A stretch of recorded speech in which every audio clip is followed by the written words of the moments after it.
Welcome to Love to See It, a podcast about fame-hungry ex-situationships and women crying on TikTok.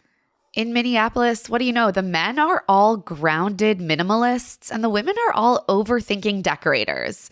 And they're finding love with each other, at least temporarily. Yes, those are really the two genders and they need each other. That's complementarianism. It's called a balance.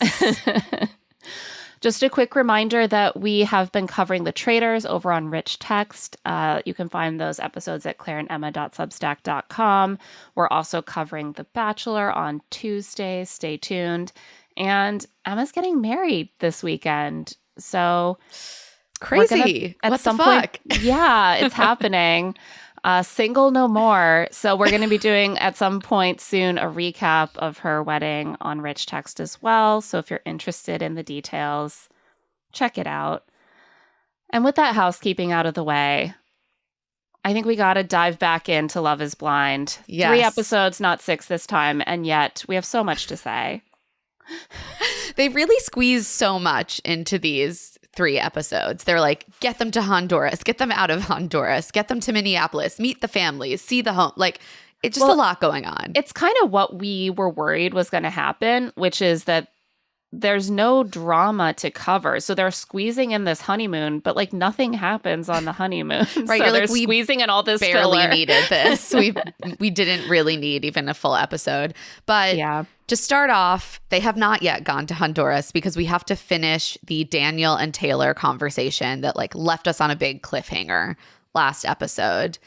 And honestly, it goes so much more smoothly than I anticipated. I know. They really head faked us with this one. Yeah, I was like, wow, Daniel, I feel like I've been slandering you.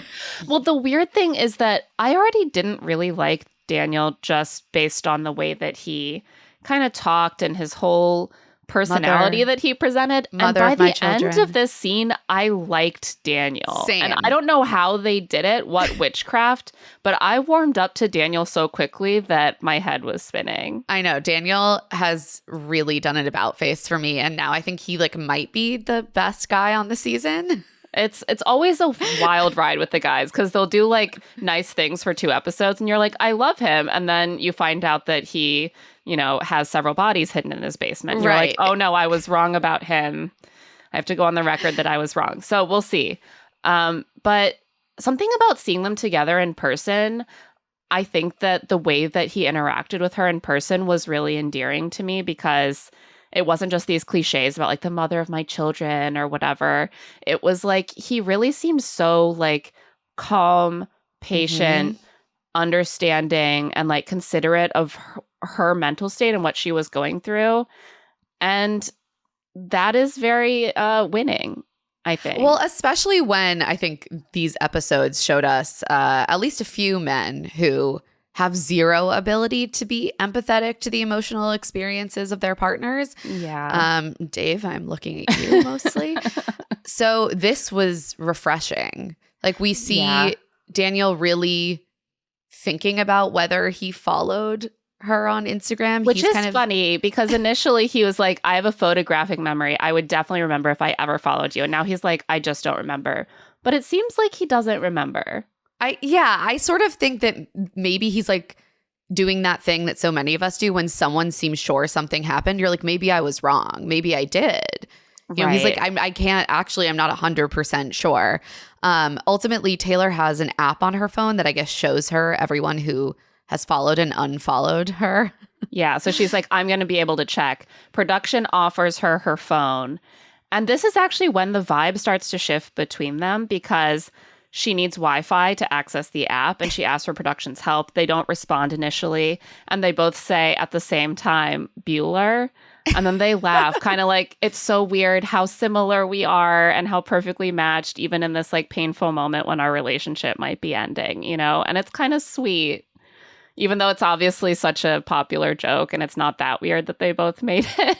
But like, it is cute and it cuts the tension. Yeah. And you see Daniel during this whole scene just being like, whatever you want. Like, I understand that this would be really upsetting to you if you thought that I knew what you looked like the whole time. Like, that makes sense to me. If you want to just leave here together, I'm open to that. If you want to end the relationship, I get that. If you want to keep going to Honduras, I get that. And Taylor ultimately looks through her app and she doesn't see his handle, I guess. I was actually feeling like the sweat bullets of like you have someone watching you waiting for the result and you're looking for something and you're like, I feel like it was here, but it's actually impossible to go through all of this so quickly. I know. I was like, there's a lot of people. She's like, wow, lots of people really unfollowed me. Yeah. My scalp was like prickling with that tension that I get when I have to do a task while I'm being watched. And she doesn't see him. It's kind of unclear to me whether she looked through everything or whether she starts being like, I keep looking and I don't see it. It's uncomfortable. Let's just cut it off here. Maybe I was wrong. One thing that I thought might have happened is that maybe she saw his account in another context and your memory can kind of like mix it up. Or she's like, wait, I recognize his account. It's probably because he followed me and unfollowed me. But maybe she actually just saw him because they did have mutual friends, saw his profile, like commented on her friend's Instagram or something, and she looked at it because she did seem to have a sense of the details of his account. Yeah. I mean, they also, again, they run in similar circles. Exactly. So it would not actually be so crazy if they had come across each other's profiles. But I think what she is convinced of by the end of the conversation is that if they did come across each other's profiles, he has no memory of it. So like he was not targeting her in a creepy way in the pods. Like that was her concern. Yeah. It must be hard to be hot because I think if that had happened to me, I would just be like, he sought this out. Right. Yeah. Wow. He saw what I looked like and still was so interested. That's why I needed in-person dating, because I think if I met someone blind, I would always be like, they're not really attracted to me. But she's like, he saw me and he needed it. But then, yeah, she's convinced that that wasn't what was happening.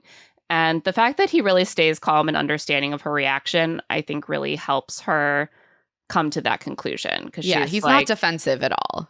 Yeah. And he seems to understand why that would be an issue. And so ultimately she decides to let it go. They go to Honduras together and she ends up feeling pretty shitty for accusing him of anything or coming at him in this accusatory way when she didn't have anything maybe solid to show him. And he's like, no, it's fine. Like, we got through it well. I understand where you were coming from. You didn't do anything wrong. And it ended up being a really good moment for them. Somehow. I know. I feel like they then went into the little honeymoon in a really strong position. Yeah, because they were like, we had a big hurdle and we managed to get through it without turning on each other. And so they get to Honduras and we don't see so much between them in Honduras. Again, nothing happens during the honeymoon.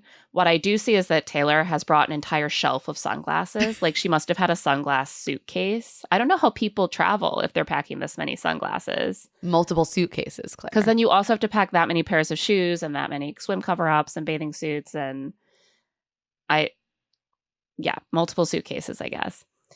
And also we learn that she has to remind him to wash his hands after using the bathroom. So that is upsetting. Daniel, please work on that. But otherwise, we really like you. Why don't men understand germ theory? Is that why we're where we're at as a country right now? I live with a man who really understands germ theory. Like, that's true. Really intensely, better than I do even. So, and that's why we love Adam. Yeah. He's a hero. He is a hero. Shall we move on and talk about Dave and Lauren? Dave, my mortal enemy from this drop of episodes. They bring basically all the drama. And it's so low key that sometimes it doesn't register as drama, but they are pretty much the sole source of significant reality TV worthy tension. Yeah, that is very true. Like, we get a bit from Sara and Ben, but not until the last minute of the last episode. Yeah, and everything else is so like, oh, my sister didn't like you that much. And like, Dave and Lauren, you just are like, these people are so cursed. Even when they're like telling each other that they like each other. I'm just on edge, right, waiting for the shoe to drop. The vibes are bad. They're his bad. vibes are bad. He seems just like not in it to me. Like that's his body language. I know he's like often touching her leg, but the way that he's like looking is often away from her, sort of glazed. His body is turned slightly away. Like he just seems not fully in it to me, even when they're being cuddly, touchy-feely, affectionate. And like Lauren keeps talking about how she feels so connected to him and so comfortable. But then they also show a scene where she asks him how awkward she's being on a scale of 1 to 10. And I was like, that's actually not something that you ask if you're incredibly connected and comfortable with someone. And look, it's understandable that things would be weird. You know, it's an odd transition. I think a lot of couples have awkwardness when they're suddenly like living together and they've shared all these intimate things, but they've never been in each other's presence. It is a weird thing, but the vibes are just so off. It's normal for it to be awkward, but the fact that she wants to portray that as it being extremely comfortable and connected reads to me like she really wants it to be good, and it just, something's not clicking. Something is off. That's how I read it too. They're playing up awkward pauses in the edit, which can be in the edit, but like she'll say something sweet and he'll be sort of like, He's also just like a deep constantly negging her. He's always like insulting her and then being like, kidding. So there was one scene that was playing on the big TV as I was watching for notes. They're cuddling in bed, and Dave says to her, "Your skin is so shiny," in a good way. And Greg was walking by as this played, and he made a noise like, and I was like, "What?" And he was like, "This guy's talking junk out here. Like, you can't say that." That's so funny because that particular neg like didn't even register for me. It did for me, but I had not said anything to Greg about it. Like he just heard it across the room and he was like, he's saying something that's going to make her feel a little wounded. And then like he can kind of like comfort her. And I was like, yes, he's negging her. Like you identified a neg with like not even paying attention across the room. That is how sneaky he is about these negs, but they're there. They're very much there. I mean, after you told me that this was Greg's reaction, I remembered that Adam hasn't seen any of these episodes, but he saw bits of the pods and he like immediately hated Dave. He was like, this guy sucks. Like he saw like 1 second of him talking and was like, no. There's just something. There's something off. The way that he talks to her is like, and like it's true that dewy skin is in. She's like, I want it to be dewy. But the way that he says it, it's like he knows that's not a nice way. The French braid pigtails moment is what really dinged for me. That made me so mad. So they're on a boat, having a boat hangout, and he's, even the way that he leads into it is a neg. He's like, the thing about you is there's nothing about you that I hate. There's nothing about you that's like, I hate that. I can't live with that for the rest of my life. Which is such a weird fucking way to frame things with a partner. Right. It's not an active compliment. It's just like it's the opposite of an insult. I'm not repulsed by you. Aren't you grateful?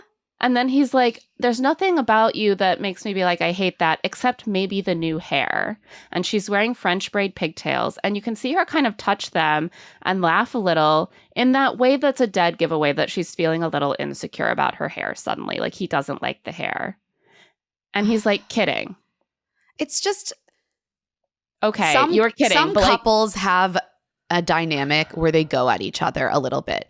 These people just met like 24 hours ago. You can't do that, especially about someone's physical appearance when like the whole anxiety about this transition is, will the chemistry we had in the pods still exist when like we've seen each other? Right. And we haven't seen him give her much affirmatively. It's all like, the chemistry isn't not there. I'm not unhappy to be with you. Like everything isn't ruined. But the only things we really see him say that are more specific are negs. And like they don't have that dynamic. She's not ribbing him, you know? It's not like they have this mutual dynamic. No, it's not a mutual dynamic. It goes one way and it's she clear absorbs that he's in the power position. And I hate it. Right. You can see her absorbing them in this way that's like, oh, he's kidding, so I can't be mad. But like that did make me But I feel doubt bad. myself. Right. There's a little bad feeling now. I just these whole episodes, I was like, Lauren, you've got to run. Like, you deserve so much better, girl. It's just so subtle because you could look at both of those moments and be like, he was kidding. Don't take it so seriously. It was a compliment. But the way it's delivered both times clearly makes her feel a little defensive and a little insecure. And then he plays it off. And here's the thing. If this was all we saw, that would be one thing. But it all just gets so much worse as the episodes continue. And the negging thing is a long stand. Like from the first moment we saw him in the pods, he was Oh, yeah. negging women. I think we talked about this in our last It was like too, the main thing we said about Dave. Yeah. And he also keeps bringing up how he went on Love is Blind to make himself become a better guy who doesn't just think about looks. And we obviously brought this up. This was a huge red flag for us in the first batch of episodes. And it just continues to be. I'm like, this is a man who is working out his shit and sees women as like tools for that. Yeah. And that's not uncommon for people of both genders to go on the show and be like, I usually True. date too superficially and I wanted to do it differently. But like, I don't think I would feel good being the person that you picked and hearing you describe this process as confronting and challenging yourself to be a better guy by dating someone who wasn't just like attractive.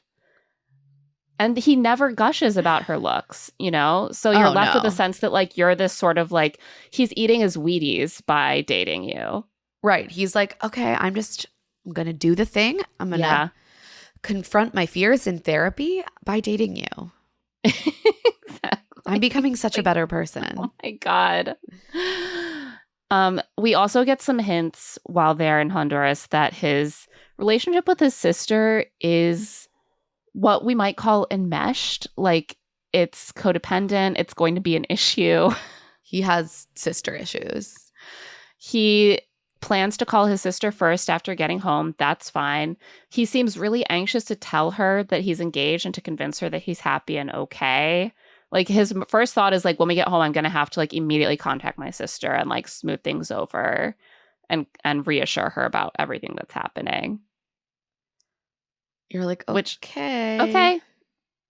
It seems like she has like a very large looming presence in your psyche. Oh, yes. And that also continues. Another big theme of Lauren and Dave's connection or lack thereof is sex. Specifically, his anxieties about the fact that they're not having sex, even though it seems very clear that she's interested in physical intimacy with him. Like, it's very confusing. One of the first things that we see her say when they get to Honduras is that she got a bikini wax while they were waiting kind of to check into the hotel and they had some time to themselves. She got a bikini wax and she was told no sex for 24 hours after. And she's like, oh, I was so bummed because I was so pumped to do that, of course. And Dave doesn't really react to this except to rub her knee and sort of awkwardly sigh in that way that you do to fill a space in the conversation where you have nothing to say. Like, there's no like, oh, yeah, of course, I'm excited too. But don't worry, it's going to be even better in 24 hours. Or no, like, he's there's just like, no rush on that like, thing. Oh. We have time. He's just like, oh, you are interested to have sex with me. Okay. He also says, oh, I didn't know that about bikini waxes. Like, that's the takeaway. Like, I've learned something new about the art of bikini waxing. Like, Dave, the vibes are bad. I'm just going to keep saying maybe he doesn't want to have sex yet. But the way that he is framing it is, why won't Lauren have sex with me? It's fine. It's fine that she doesn't want to have sex with me, but why won't she? And it's like, all we have seen is her express interest in having sex and you act sort of put off by it. And that's what continues to happen. He ends up talking to so many other people in the group about how he and Lauren haven't had sex yet. And like, that's fine, but it's clearly not fine. It's clearly not fine. I feel like he doesn't want to have sex and he feels weird about it. And so he's working that out by talking about it all the time and being like, Lauren's not ready. Or like, are you guys having sex yet? No, good, because that's normal. It's normal that I don't want to do that. We're all normal, right? We're all normal. I have seen her naked. Don't worry. He has issues. And this becomes more complicated at some point during the trip when it emerges that she has recently dated 2 guys that he knows of through friends. And she hadn't really brought it up in the pods, she says, because neither of them were relationships. They were just sort of people that she was casually dating or hooking up with that she knew weren't going to lead to marriage. And she's like, yeah, it was pretty recent, but I knew I wasn't going to let it stand in the way of coming here because that guy wasn't going to be my husband. partner. So why would I let that stand in the way? Which seems pretty reasonable to me. And immediately what we learn is that Dave thinks everyone should be celibate for like a year plus before going on the show. I mean, bare minimum 7 months. Because he expresses that a ding against Molly for him in the pods was that she had gotten out of like a long-term situationship 6 months prior. 6 months. Like, does he think women's bodies need to like dry out from like the other, I don't know, like the other man's like skin cell? Like, I don't know. Yeah. I don't know what is going on. Fully turn over every cell in their body. So that it's actually a different woman than the one who at one point touched another man. I'm just like. No, it was. And this poor Molly has never been in a relationship. That was her whole thing. And he's like, well, it was a serious on and off situationship. What is a serious on and off situationship? That just seems like someone who has like strung her along on and off for years. Like, we don't call that a relationship. A lot of us have been in those situations. I don't think that would be like disqualifying to start dating someone else. This guy has wasted enough of her time, and now she's supposed to wait another year plus to exfoliate her body of him so that she can be worthy of dating a new person. So she can be pure enough for, Dave's dick to enter. Well, let's be fair to Dave. He also believes that he should be celibate in the way that he defines it prior to going on the show. And he basically tells Lauren, well, I haven't had a girlfriend for 4 years, and I thought like everyone in the experience would have the same experience. Like, they really had a hard time dating, and like they hadn't dated anyone in a really long time. Okay. But like, why would you think that everyone going on the show wouldn't have dated for 4 years? These are people who really want marriage, and you think they just hadn't done anything about it for the past half decade? Also, it's not like she's saying that she was out of a serious relationship. Yeah, I mean, I understand being like, that was a really you were engaged and then you ended it 3 months ago. It's really hard to get over that. Sure. And first of all, we have seen men go on the show and get engaged right after breaking off engagements. So yeah, no, that happens. It happens, and I understand having questions. But 100%. To say that she can't be emotionally ready to meet her husband because she casually hooked up with someone a few times recently. Unhinged. How are people supposed to conduct their dating lives? They're never going to be ready to meet their husband until they every time they see someone briefly and it doesn't work out, they have to take a 6-month fucking hiatus to make themselves ready for their husband. Can you imagine how old everyone would be when they finally met their partners? Like, you date one after guy. Every single date, you like have to, you're like, well, detox. Gotta detox from that man to make myself pure enough for the next one. I was like, is he latching on to this because he actually doesn't want to get married? Yeah, like he never wanted to get married, or he's decided he's not into marrying Lauren. Or does he have weird sex stuff? It might be both. I think it's both. Yeah, I kind of think it's both too, which is why I brought both of them up. But this made me crazy. And fortunately, he keeps expressing these kind of opinions throughout. So I was very stressed for all the rest of their scenes. I mean, their scenes are so stressful. I literally, by the end, I was just texting Claire, like, straight to jail. Like, straight to jail. This man is my mortal enemy. I've never hated anyone more. Oh, God. So this kind of culminates in the only weird thing that happens at the mixer with all the couples, which normally is a source of tension. Like, there's some sort of someone says the wrong thing, or someone meets a person that they almost got engaged to, and there's jealousy. Instead, they're all just like, we all like love seeing each other with our partners. We're all perfectly matched. This is so fun. The one weird thing is that Dave approaches like every woman to ask if she's had sex with her fiance yet. It's truly fucking weird. We He's see just him as like Virginia. doing We the see him as rounds. Monica. He asks He's doing Taylor. the rounds. Are you having sex? Have you had sex yet? Yeah. Oh yeah, we haven't. He asked some of the men too, but like definitely a lot of the women. Who, Well, the reminder, weird thing is, like, he met 1 second before this. He's Right. never met these people. Well, they dated in the pods, and so they're basically his close personal friends. I mean, we see him ask Devin, okay, that's your buddy. It's normal for them to all compare notes with their 100%. buddies I don't from have the a quarters problem about with sex. that. But then why also go up to Virginia and be like, I heard you guys haven't been having sex. Let's talk about it. Why would the fuck would she want to talk about that with you? It's like the first thing he says to Monica. He asks Taylor, who you can see Taylor's like spidey senses tingling because she starts being like, isn't Lauren amazing? Aren't you so lucky to be with Lauren? You should be nice to her because like, yeah. Taylor senses the bad vibes very quickly because I think that she says like, isn't Lauren so great? And he's like, yeah. I mean, she's like constantly getting up to pee at night. And Taylor's like, well, don't you snore and keep her up? And he's like, yeah. And that's when Taylor says, be nice to her. Taylor knows. Yeah. And he's like, oh, well, I learned that I snore when I lie on my back. So now I try to lie on my side. Oh, you're such a good guy, Dave. Get out of here. It really also seems like none of them have really had sex yet, except for just Sara and Ben, I think. Sara and Ben. Yeah. Yeah.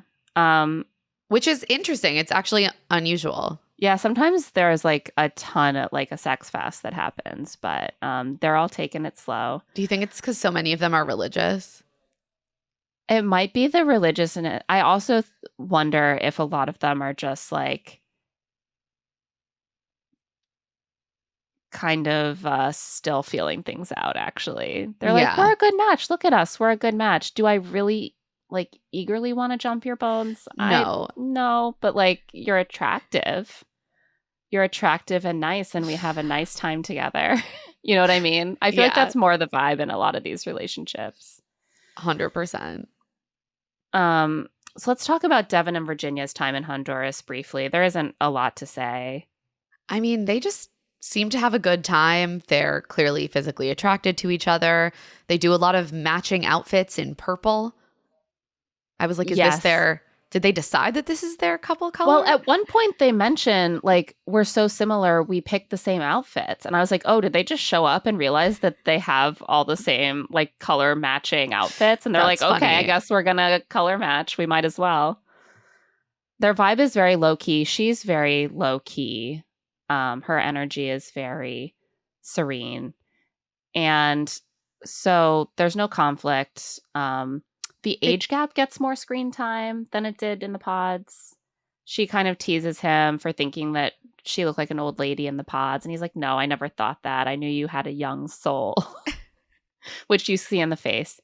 And she's like, well, you don't look a day over 25. And he's like, oh. And she's like, no, you don't look young. You look grown. Thank God you have facial hair, Devin. Yeah. And they talk about how confident they are that they're going to get married. And he calls her Mrs. Buckets. That's Dr. Buckets to you, sir. Yeah. Put some respect on her title. Please. So they're doing well, They're doing but they don't fine. seem like to have a super fiery connection, but it seems like solid at this point. Yeah. So who's left? Let's talk about Joey and Monica and their honeymoon. If Virginia and Devin are like placid water, Joey and Monica are just like fucking wave after wave after wave. They are just like vibing on the floor, laughing every scene, high energy, and like getting each other's energy up even higher. Yeah, they're hysterical in every scene together. Like, it's cute. It's adorable, and also it made me feel slightly overstimulated. Like, I don't think I could handle it. That's how I feel about them in general, where I'm like, you are so cute, and also I think I would be exhausted if I hung out with you guys. It's just like two puppies in a basket, you know? They're just like running all over each other and bumping into each other and like yapping. It's cute.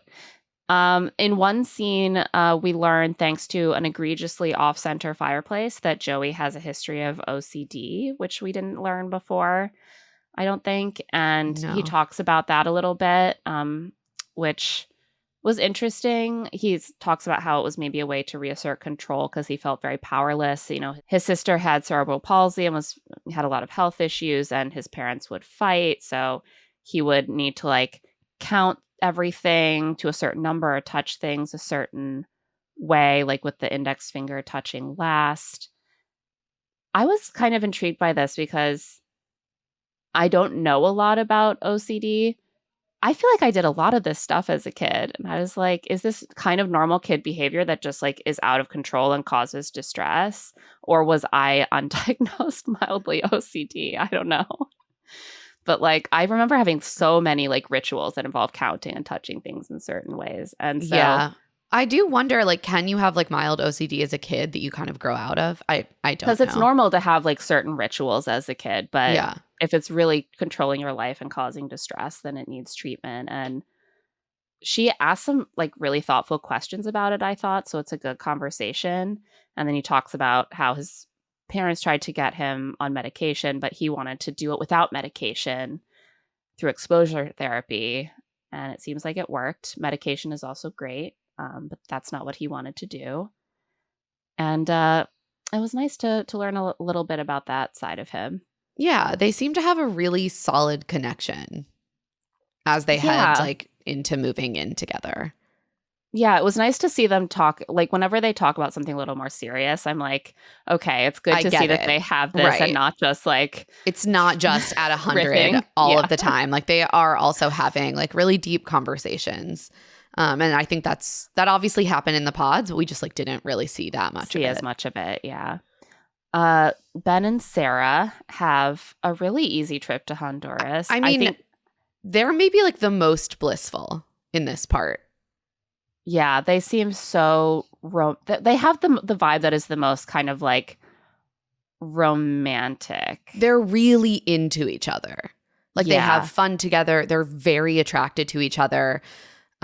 You know, complimenting each other. I was going to say it's such a contrast to like Dave and Lauren because Ben is like so effusive about Sara and how lucky he feels to be with her and how beautiful she is. But also that's not why he fell in love with her. Like, he does say at one point, like, I haven't found the thing about you yet that I hate. But that's in the context of him making lots of like affirmative, effusive statements about how into her he is. And they both seem to be saying, he seems to be saying like, I'll find something that annoys me and you'll find something that annoys you. Like that's just kind of human relationships. He leaves her a love note that he wrote when he got up in the middle of the night to use the bathroom.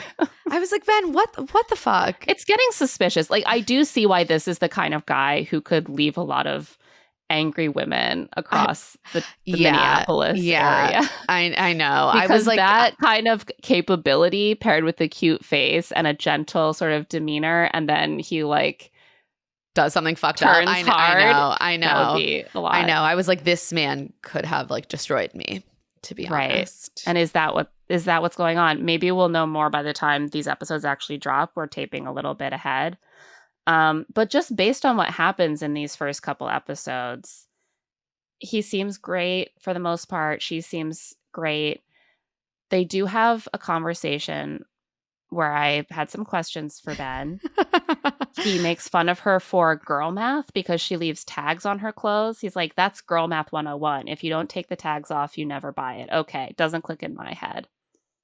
Ben, that's because you can sell it for a way higher price at a consignment store or on Poshmark if you haven't taken the tags off. Right. I don't leave the tags on because I think that means I haven't bought it. I don't take the tags off because I literally haven't bought it if I can still return it. Right? I'm not going to get it and immediately take the tags off. What if I return it and get my money back? That's called being financially responsible. I don't want my closet full of clothes that I never wear because I took the tags off right away. Or I can sell it on Poshmark at a higher price if it still has the tag. If I can't return it by then. Don't speak on girl math if you don't know about girl math. Exactly. You're not a girl. Get informed. Okay? Some of us are real experts on this. Yes. Meanwhile, Ben has a much weirder and grosser habit. He washes his hair every other week. Twice a month. I don't wash my hair like super often. Like I'm not an everyday wash my hair type of person. No. Twice a month is Twice a month. egregious. That is, you're going to have buildup on your scalp. I understand people have different hair types, but I look at Ben's hair and I'm like, I feel like we have a pretty similar hair type where we probably need similar care. I wash my hair maybe 2 to 3 times a week. Every other week? He needs to at least up it to once a week, okay? He's like, barbers have really praised my hair health because I never wash it. And I'm like, well, at a certain point, it is just bad scalp hygiene. Like your hair, there's going to be buildup. There's going to be oil. I mean, his hair does look good, but I have concerns. Listen, he knows his own hair, but I would not want to share a pillow. Hairstylists are going to come for us and be like, you are so wrong about this. Listen, and, I'm sorry. Hairstylists have praised my hair health because I only wash my hair every 2 to 4 days, and I don't do much heat styling, and I'm always lavishly praised at my hair appointments, and I do not need to cut it back to every other week to get that praise. Anyway, there's no like really overt drama in Honduras from any of these couples, and they kind of play up how well it's going. Episode 8 opens with this like extended montage of their dreamy resort couples activity set to Lovely Day by Bill Withers. Yes, it's very dreamy. Everyone's having a great time. Yeah. And after the mixer, which goes so smoothly, Taylor tells Daniel that she and her friends agreed that she's the president of the Overthinkers Club, Sarah's the vice president, and Monica is treasurer.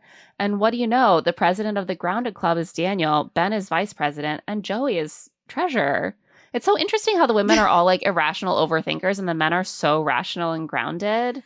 Yeah, that's just the so two genders. Odd. I guess that's just biology, baby, I'm like, it's hard for me to separate this kind of conversation, which I know is not really fair to Taylor, but it's hard for me to separate the way that they're being framed on this show as separate from the fact that we have people running the country who are like, white men need to be in charge. Because they're rational and know they're how to make rational decisions. And competent. Yeah. Like literally rights are being rolled back. And this is the messaging that we are getting in our pop culture as well, which is like, women are irrational morons who don't understand money. And men be thinking. And I'm also like, what she was describing as overthinking is her being afraid of being victimized by a man. Gosh, is that irrational? Also, is that not grounded? Is it overthinking if you like think something and then address it and then move forward from it? No, I don't know. Yeah, this was annoying. I'm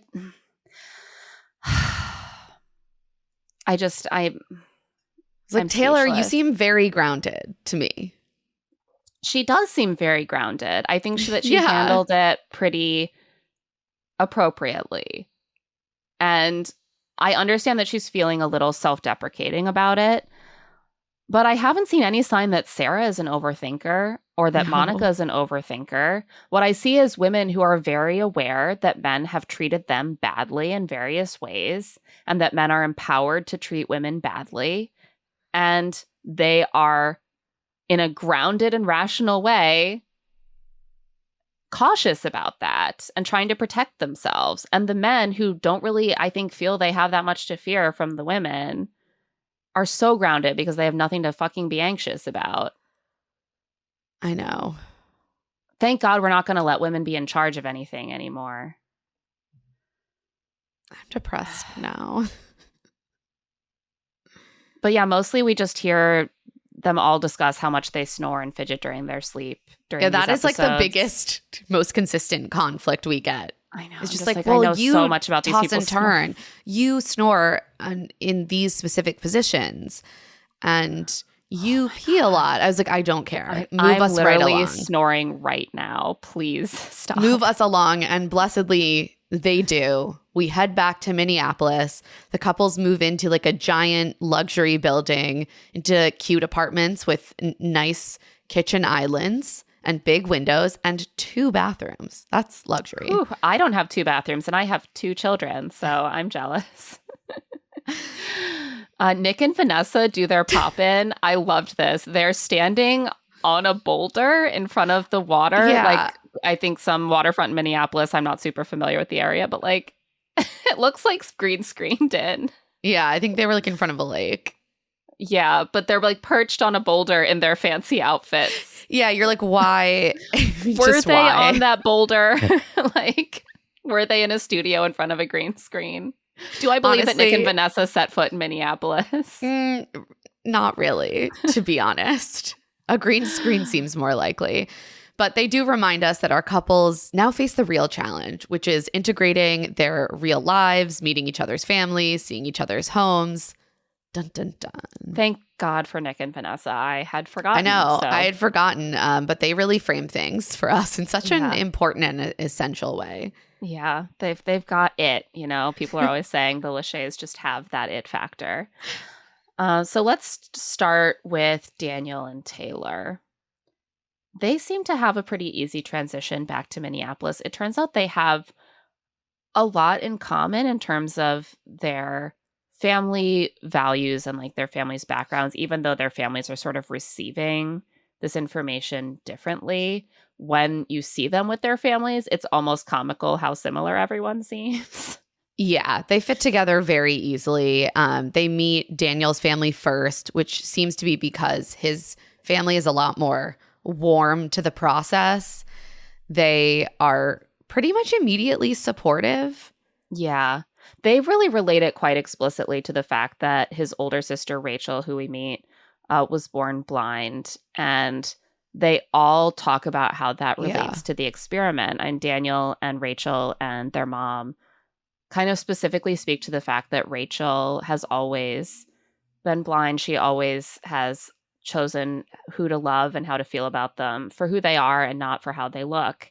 And they see the benefits of that, and they really wanted Daniel and his future partner to have that, to like I really loved those that. internal parts themselves. Yeah, it's a really positive framing. I really liked Daniel's family. His parents seem really lovely, really like supportive and trusting in their son's ability to make good choices. Mm-hmm. And I appreciate that. Yeah, it seems like a very welcoming and calm environment. And they asked Taylor what she loved about Daniel, and I was so like, the one thing about their connection that I can't get over is that she's always like, well, I fell in love with Daniel because he says 2 phrases all the time. Mother of my children, and I'm right there with you. I'm like, folks, can 2 phrases be a personality? Is that Taylor, enough? Dig a little deeper, babe. Like, she's like, when he says I'm right there with you, that's like partnership. And I'm like, or maybe that's just how he says things. Like, it could be indicative of nothing. Fortunately, it's working out for them. Also, I noticed that the 2 couples in the family, we also meet his brother Michael and his brother's like fiance or girlfriend. And both of the couples are matching. Like, his brother and his partner are both in gray tops and jeans, and his parents are both in black tops and like jeans. And the couple vibes are so strong. Should we start matching with our partners more often? Well, I was gonna say, we are literally matching right now. We're both wearing that's true. The 2 of brown. You know what? I much more often match you than Adam. Yeah, same. I match with my kids a lot, also by accident, because you know why? I choose what they wear. Yeah. And I like the same things. And then we do meet Taylor's family. They are very a little protective. icier. Not like towards the process. They seem very skeptical that you could actually meet someone in this way. And also, and by parents, I mean her mom. Her dad is kind of like, I'm easy. It's Taylor's mom that you kind of have to win over. And it also seems like he, as she's talked about, was diagnosed with cancer recently. I feel like there's a bit in this for him that's like, I'm just so glad to be here and to get to meet her husband. Like, why would I want her to slow it down? Like, I get to be part of this. And his mom is a little more like, you should be together since the age of 14 like I was, or you will never know each other. And they've been married for a long time. They've been married for 15 years. And so presumably they're at least in their late 60s. Yeah, they're definitely, I mean, Taylor is the baby of the family. She has older siblings. So Yeah. They are significantly older than Daniel's parents. Yeah. And so Daniel comes off very well. In this meeting, he handles Taylor's mom's anxieties head on and very calmly and is like, I really get it. You're valid. But then he talks so well about what he loves about Taylor and how he wants to be there for her. And I think that combination is really what his Kinda mom wins needed. them Her mom over. needed. Yeah, a big part of Taylor's mom's sadness in all of this seems to be the fact that like she feels cut out of this piece of Taylor's life. Like she had a vision of being, you know, included in a proposal for her daughter and like knowing the person beforehand. And I understand that sadness. That made sense to me. It's something we often see, especially from the moms, that you have, if you have a daughter, often you have a vision of the way that their relationship is going to go, and then the engagement, and then the wedding planning, and you'll be an integral part of it. And then they choose to do this process where you're not really a part of any of it. Some of the moms really struggle with that.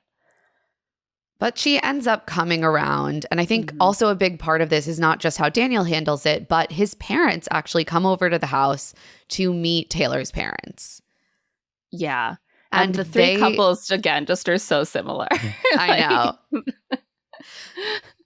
They're sitting in their three pairs on three sides of the living room. And they're like, marriage and being in our children's and grandchildren's lives is the most important thing. No divorce, only fighting over when the grandkids will come stay with us. And we're just gonna, the only problem is we're too similar. We're gonna all want the grandkids at every holiday. We're gonna all want all the time with them. Ha ha ha. And so when Daniel asks her parents for permission to marry her, Daniel, I like you so much, and I really hated permission. Yeah, that feels like a backslide from blessing. We've been getting blessing on these shows a lot. You don't need her parents' permission. But I was like, sure you would love their blessing. At least he didn't pull aside just her dad. She's 31. Like, she can actually do what she wants. I think it's clear that her mom needs to give permission from the way that he's like, okay, I will ask both of you for permission. I'm feeling just so bleak about the future of our nation right now. So they have a pretty good batch of episodes. What about Dave and Lauren? Oh, back to my enemy. It gets so much worse. You're like, I am just a hater. I hate Dave. I hate everything about him. I've been inspired by Kendrick Lamar's hate, his haterade, and I've seen where that can get you. And so the whole nation has learned that the solution is to hate. And I agree. Yeah, let's talk being about a hater is good if you're not like harming other people. You gotta hate the right way. Yeah. So what we learn after they get to Minneapolis is that Dave's friends and family all found out about the engagement before Dave could tell them somehow. And apparently the gossip mill was just in full swing by the time they got their phones back. And which like sucks. Like I did. This is the moment I felt bad for Dave. I was like, that is a really rough like atmosphere to come back into where everyone is already talking about you without your involvement. Yeah. He's like, wow, people talking about me without my involvement. I know, that sucks. I'm going to do it to Lauren. I hope no one ever does that to me again. So it seems like this also initially created a lot of friction with his sister. He kind of references it glancingly, but the picture that it paints is that she didn't hear about the engagement from him directly, and that was really hard, and also set her up to have a negative expectation of his relationship. And Lauren asks, like, are you in a good place with your sister now? And he's like, yeah, we're in a great place. She was just worried, that I'd meet a lunatic reality TV chasing girl. But I'm sure that when she meets you, she'll see that you're, like, normal. So what he seems to be saying here is, like, my sister and I are good. She still kind of thinks that you're a lunatic reality TV chasing girl. But once she meets you, she won't worry about that anymore. Right. Okay, great. Also, Dave, what if you are a lunatic reality TV chasing boy? That seems, honestly, if this woman has ever looked into Love is Blind at all, that seems like a bigger, more pervasive problem than the women. Yeah, and like the women, mostly the stories are like they are victimized or they are like duped into marrying a man who has children that he was not a sperm donor for. You know, like I would advise if I had a brother and I do, but they're both married. If I had a single brother and I was like, I'm sure there are no skeletons in your closet, you're like the best guy, I'd be like, go on the show. It seems like a lot of nice ladies who just want a guy to take them seriously go on this show. If I had a sister who was single, I would be like, do not go on that show. Do not get within 10 feet of that show. You're going to ruin your life. So I don't know why she is so convinced that every girl who goes on the show is I don't know. psycho. Seems like Dave's history by his own accounting is that like he is the one being a shallow prick to women. So right. His sister's like, any woman should be so lucky as to date this guy who doesn't know how to talk to women without negging them, who thinks that if they don't have a bunch of cosmetic procedures done, that they're not hot enough for him, who loves to just like flirt and maybe hook up with women who approach him in Vegas, but he won't do that anymore once he's married. Like, you think he's such a fucking prize? Okay. Okay, ma'am. Something I did find interesting about the Dave and Lauren stuff is that they break the fourth wall of reality TV in a way that we rarely see on these shows. Like and by that I mean like they talk about the fact that they're on a show and talk about the concerns that people have specifically about reality dating shows. You know, Dave says that his sister was panicked because she was like reading a bunch of articles about Love is Blind. We have read those articles. There have been quite a few. It's bad. She's like, they're not going to feed you. Yeah. I was sort of fascinated that Dave framed this as like those articles are blown out of proportion. And I was like, is this kinetic content like incepting right to like combat that bad press? It's risky because what they end up also doing is putting on camera a lot of valid concern that when you go on reality TV, things will be edited to make you look bad. Right. Which honestly for me raised the specter that I hadn't been thinking about that much because I don't like Dave's at all, which is maybe a different edit would make Dave look much better and they're just editing out everything sympathetic and nice about him. Maybe. Things can get twisted in the edit. I would be concerned about that also. But they seem to be gambling that it makes Dave and Lauren look more calculating than the show, that they trust the show. It's been a good process. And so those articles are bunk. I don't know if it was the right move for the show because it made me think more about production. Also, I was like, if you hadn't read those articles, I'd be like, off to Google. Yeah, I know. Thanks for telling me about them. I didn't know there was controversy about my favorite show. So we also see Dave's home. I mean, I'm sorry. Man, if you're a man in your 30s, you should have like one single thing on the walls. The men do not like putting things on their walls. We have two men who are basically minimalists. They're just like, I don't decorate. I don't like stuff. I don't like putting food in my cabinets or plates. Dave has white blank walls, Harry Styles merch in his closet, and one singular Miller Lite in his fridge. I'm glad that he loves Harry Styles. That's the only good thing about Dave. Also, half of his kitchen cabinets are just like empty. I know. I'm always with the fridge. I'm like, well, they left to tape for maybe no, the fridge like was not weird. I'm like, that seems responsible to clear your fridge out. They always open the fridge and they're like, I can't believe there's nothing in the fridge. And I'm like, what, should they have left rotting food in there for 2 months? But the cabinet. No, yeah, or else you end up like Cole from right. Love is Blind. Was that season 3 where he's just you like open the fridge and it's disgusting. Just a sea of rotted cabbage. Yeah. So she's like, do you even live here? Like, there's nothing here. He's like, I have a blanket. He's like, this is my blanket that like I use it on the couch if I'm watching TV and I'm cold, or maybe if you stay over, you can have the blanket. I'm like, what do you mean? This is like your blanket? You're introducing her to the blanket like it's a pet.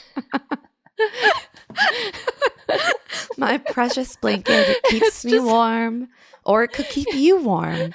There's something you about too the way could take part in the beauty that is this discolored blanket. He's like, when you stay here, you'll be sleeping here because I don't want to be near you. On my brown couch. Like, obviously, Dave has a brown couch. Also, I was like, it's almost like he's explaining what a blanket is to her. Like, you don't need to give her a tour of the blanket. She knows. She really does. But he does tell her that he is not a decorator, and that will be her job. Men are minimalists. Women are decorators. They like knickknacks. This is what we learn. And when she suggests plants, that's your job to decorate. Yeah. Oh, great. Did we ascertain whether she likes decorating? And she suggests plants, and he says, plants are just normal. Guys have them. Girls have them. Like, what? We're gendering different home decor now? And apparently, I was dying to know which things he thought only girls have and only guys have. Only guys have one stained blanket. Only girls have vignettes made of like vases and stacks of books that are all the same color, I guess. Or like items in their kitchen cabinet. Items in their kitchen cabinet. And she was like, oh yeah, plants are gender neutral. Like, she takes it as a joke, and like, it is funny, but I don't know if he was joking. Plants are normal, unlike that girly shit you do. We also really, before we get more into the fallout from the fact that Lauren hooked up with people before Dave, we have to talk about Dave's bizarre family enmeshment. Like, we do not meet his family. We do not meet his family. And yet we get a real sense of just how involved they are in Dave's life, specifically his sister. She's the one who told him. His sister's like the boogeyman. When are we going to meet her? She exerts so much influence to like cast a pall over this whole storyline. I mean, she is dictating what sheets Dave gets. She is dictating to him what signifies him being an adult. I'm like, he's 33. Like, you shouldn't need your sister to coach you on what it means to be an adult. He seems to really see the fact that his sister tells him how to do anything sort of normal, or that women will see as normal, as like, look at me, I have a sister. She told me to get white sheets, and so I have white sheets. Good for me. I did it. Like, I don't actually think that your future spouse needs a running list of how your sister told you to do every single thing that makes up your life. Because it makes it seem like she would be marrying your sister and her opinions. Like, listen to your sister, but I can't believe I'm arguing against listening to sister. Like, I'm a sister. I want my brothers to take my advice. I'm a mom. The way that he talks about his sister, and to a lesser extent his mom, because sadly his mom has passed away, I'm like, he listens to them too much. The vibes are just a little off with this. Like, the way that he talks about his sister as a model for romantic partnership. He's not like, my sister has a great relationship. Like, we don't even know if she's in a relationship. Yeah. He's like, I want to date my sister. Like, he's one step away from like, I want to fuck my sister. Like, that is, right. He says, I feel like I've just always wanted somebody that's cool like she is. I'm like, so like, you're saying you want to date your sister. You're not going to date your sister. No. He wants someone to be exactly like his sister. That means that for the rest of your life, you're going to be next to his sister, being measured against that yardstick. Yeah, are you as cool as my sister? Right, and anytime that you break with his sister on anything, well, unfortunately, you're no longer as good as his model of the ideal female partner, which is his sister. And like, Lauren takes this well. Like, she's clearly making such a big effort. I get it. She wants to like be in good with his family. So she says, what's your sister's favorite drink? Oh, she loves espresso martinis. We'll make them for her when she comes over. Like, I can't wait. I can't wait to meet her. She's like, I love hearing you talk about your sister. It's so great. And he's like, yeah, it's so great to brag about your family members. The only time when he seems happy is when he's talking about his sister. And she's like, I love that. And I'm like, no, Lauren, there's healthy, I love my sister, I respect my sister, I listen to my sister. And then there is whatever is going on. This is not normal. It is not normal. If I found out my brothers were talking to my sisters-in-law like this, I would be super weirded out. But I know they're not, because they're normal. Like, Jesus. Unfortunately, Lauren is not running. And so we're learning more and more about his relationship with his sister, and I expect that to continue. And as I mentioned, his mom passed away a few years ago. It seems like her influence was even greater, but she's, since she's no longer there, it's more just like something that he remembers and talks about.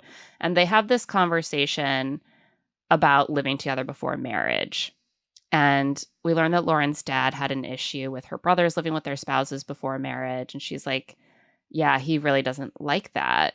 And obviously they're living together. And Dave gets very anxious. He's like, do you know if he knows if we're living together? Is he okay with it? We need to make sure that he knows that and that he's okay with it before he gets here, which I get the anxiety. Yeah.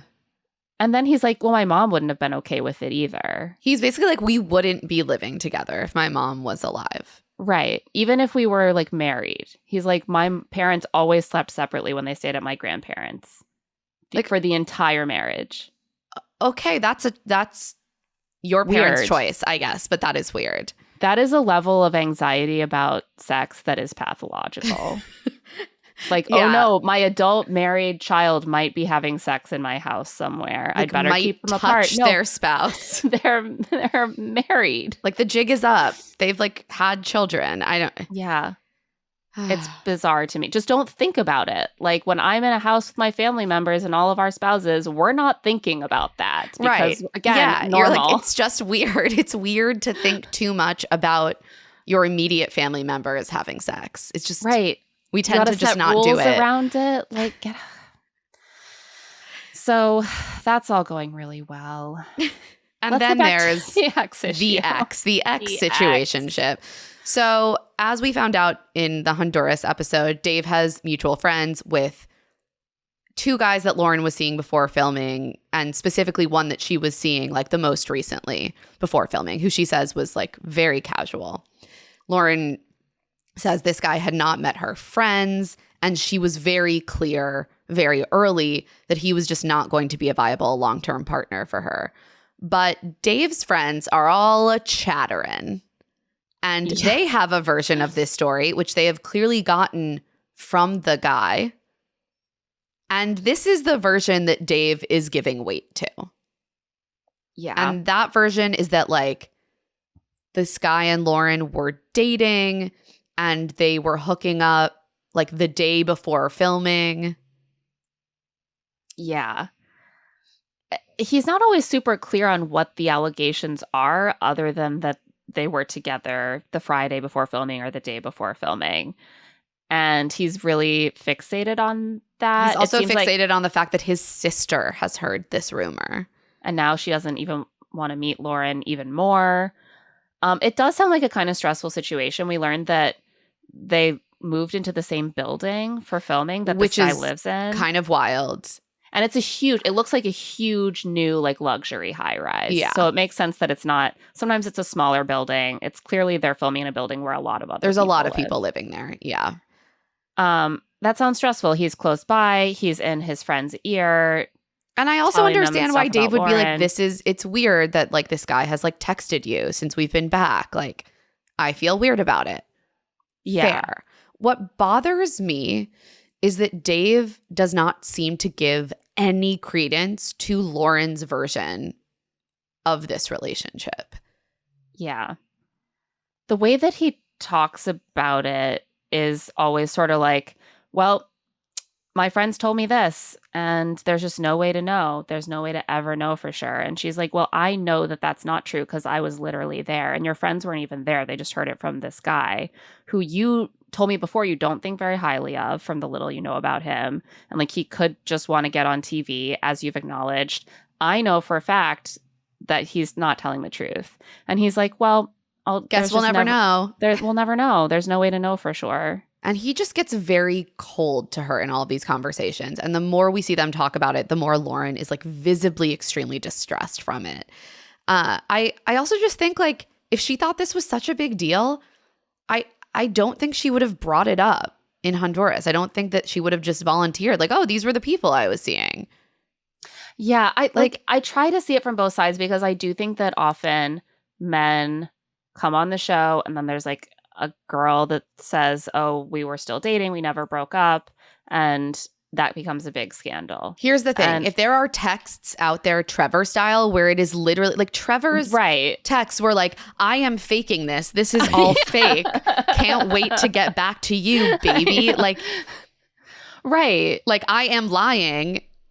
Can't wait to lie more. Like, I'm lying. I love you, and I will never love whatever woman I meet on this show where I will be an actor in every way. Like, it doesn't, I mean, and again, we are taping this before these episodes have dropped, so maybe some receipts will come out that will clarify the situation. But like, from what we're seeing on screen, Lauren's distress is so intense, and she did not seem to have a ton of anxiety when she was telling him about the casual hookup relationship initially. Like, it's always possible that Lauren is lying or downplaying what happened, and that this guy is like telling the truth and he was like really hurt or mistreated. But what Lauren quite convincingly is portraying to me is that she's really distressed. She's confused that this has become such an issue, and she feels helpless. She doesn't know how to convince Dave of what she sees as the truth, which is that she wasn't really dating this guy and it wasn't a thing.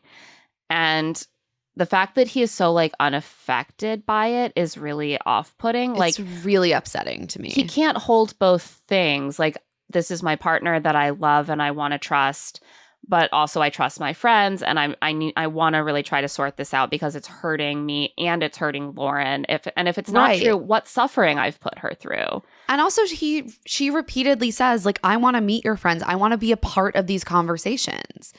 And he withholds that again and again and again. It's like torturous. I also will say that we have seen that the guy in question, who is not named, in the episodes, he has already done a podcast interview. It seems like maybe with the official Netflix like podcast. Yeah. He released his own like trailer, which somehow didn't say when it would drop or what podcast it was on. No. So if that comes out before taping, we will hop back in and add a discussion to this episode if we can. But it definitely, my reaction to the fact that he is dropping a trailer for his interview that he and some other production company made before these episodes even come out. Like, this is a man who wants to be in the narrative. Right. We have seen a lot of women come forward who do not do this stuff. You know? Right. We see women who, like, under duress are like, I've been misrepresented so much that I have to do like an interview, you know, months after film. Like, right. Or I'm just going to send my receipts to a Storytime with podcaster or a whatever. TikToker who will set the record straight because I want to mostly stay out of it. But this is like, this man is like, put me in, coach, put me right in the fucking center. It gives me like up the drama. And then you see comments on the Instagram post that are like, oh, you're about to become the main character and the most famous guy in all of Minneapolis. I'm like, this is gross.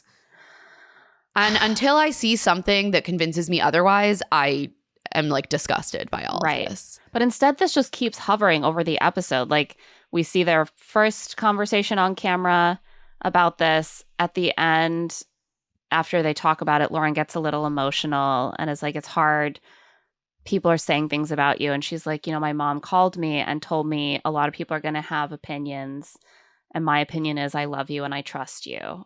And she cries and she's like, I really needed to hear that from someone, which she doesn't say as an accusation, but it is very much something Dave is not trying to do for her at all. Actively not doing. And he hears this and he's just kind of like, mm-hmm. And we see Taylor and Sara both confront their partners over what seem like potential breaches of trust. And they manage to offer more warmth and like reassurance that like they want to trust the other person and that they want to work through this than Dave is doing. Right. We also see Dave meeting Lauren's friends who seem awesome. I Yeah. guess she works part-time at a cycling studio, like an off-brand Soul Cycle. Yeah, she takes him there to work out, and he's so humiliated. He's like, this is really hard. Even though he played baseball for the University of Minnesota, it's so hard. He's like, I'm such an athlete. I'm an amazing athlete.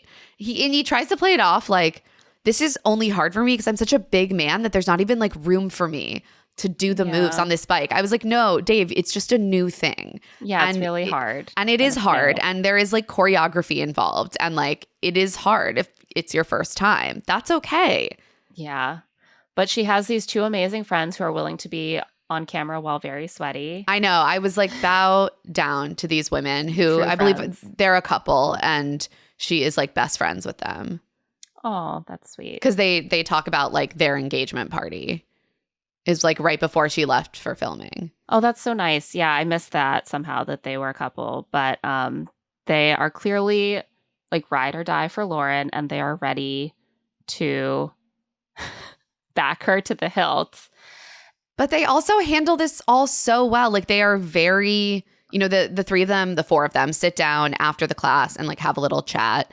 And of course, this quote unquote ex comes up and her friends are very like understanding of Dave's anxieties and like why that would be difficult to hear those things from his friends.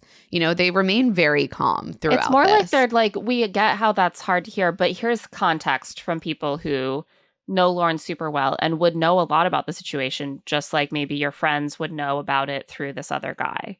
We also are friends of someone involved. And I mean, yeah. And she also, one of the women says that she's known this guy for years and has not been in touch with him since like 2019.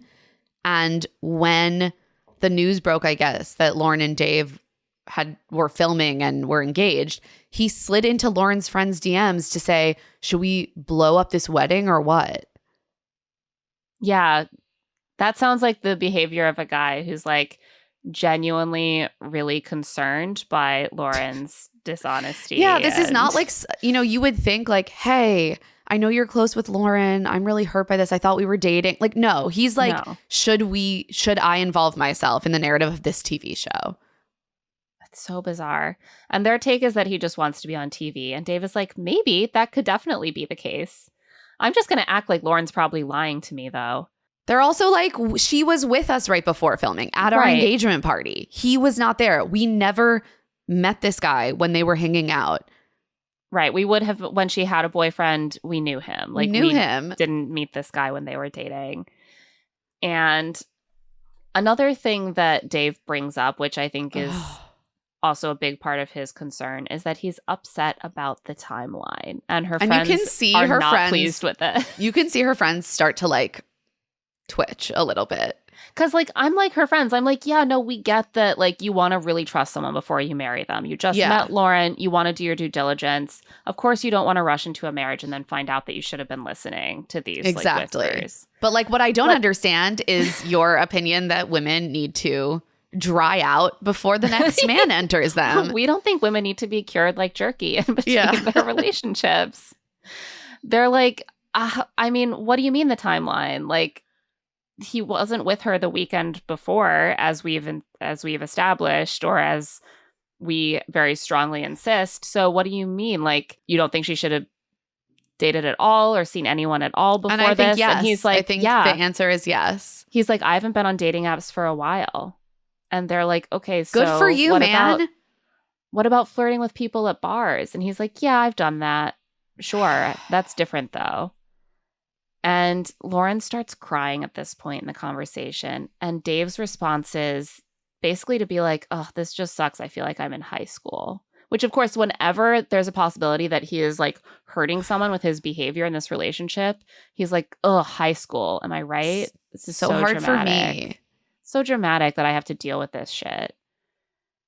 And after they leave, the friends leave, having been unable to convince him that it's okay for their friend to maybe hook up with someone while she's single, and that doesn't, you know, disqualify her from meeting her husband in the next month or two.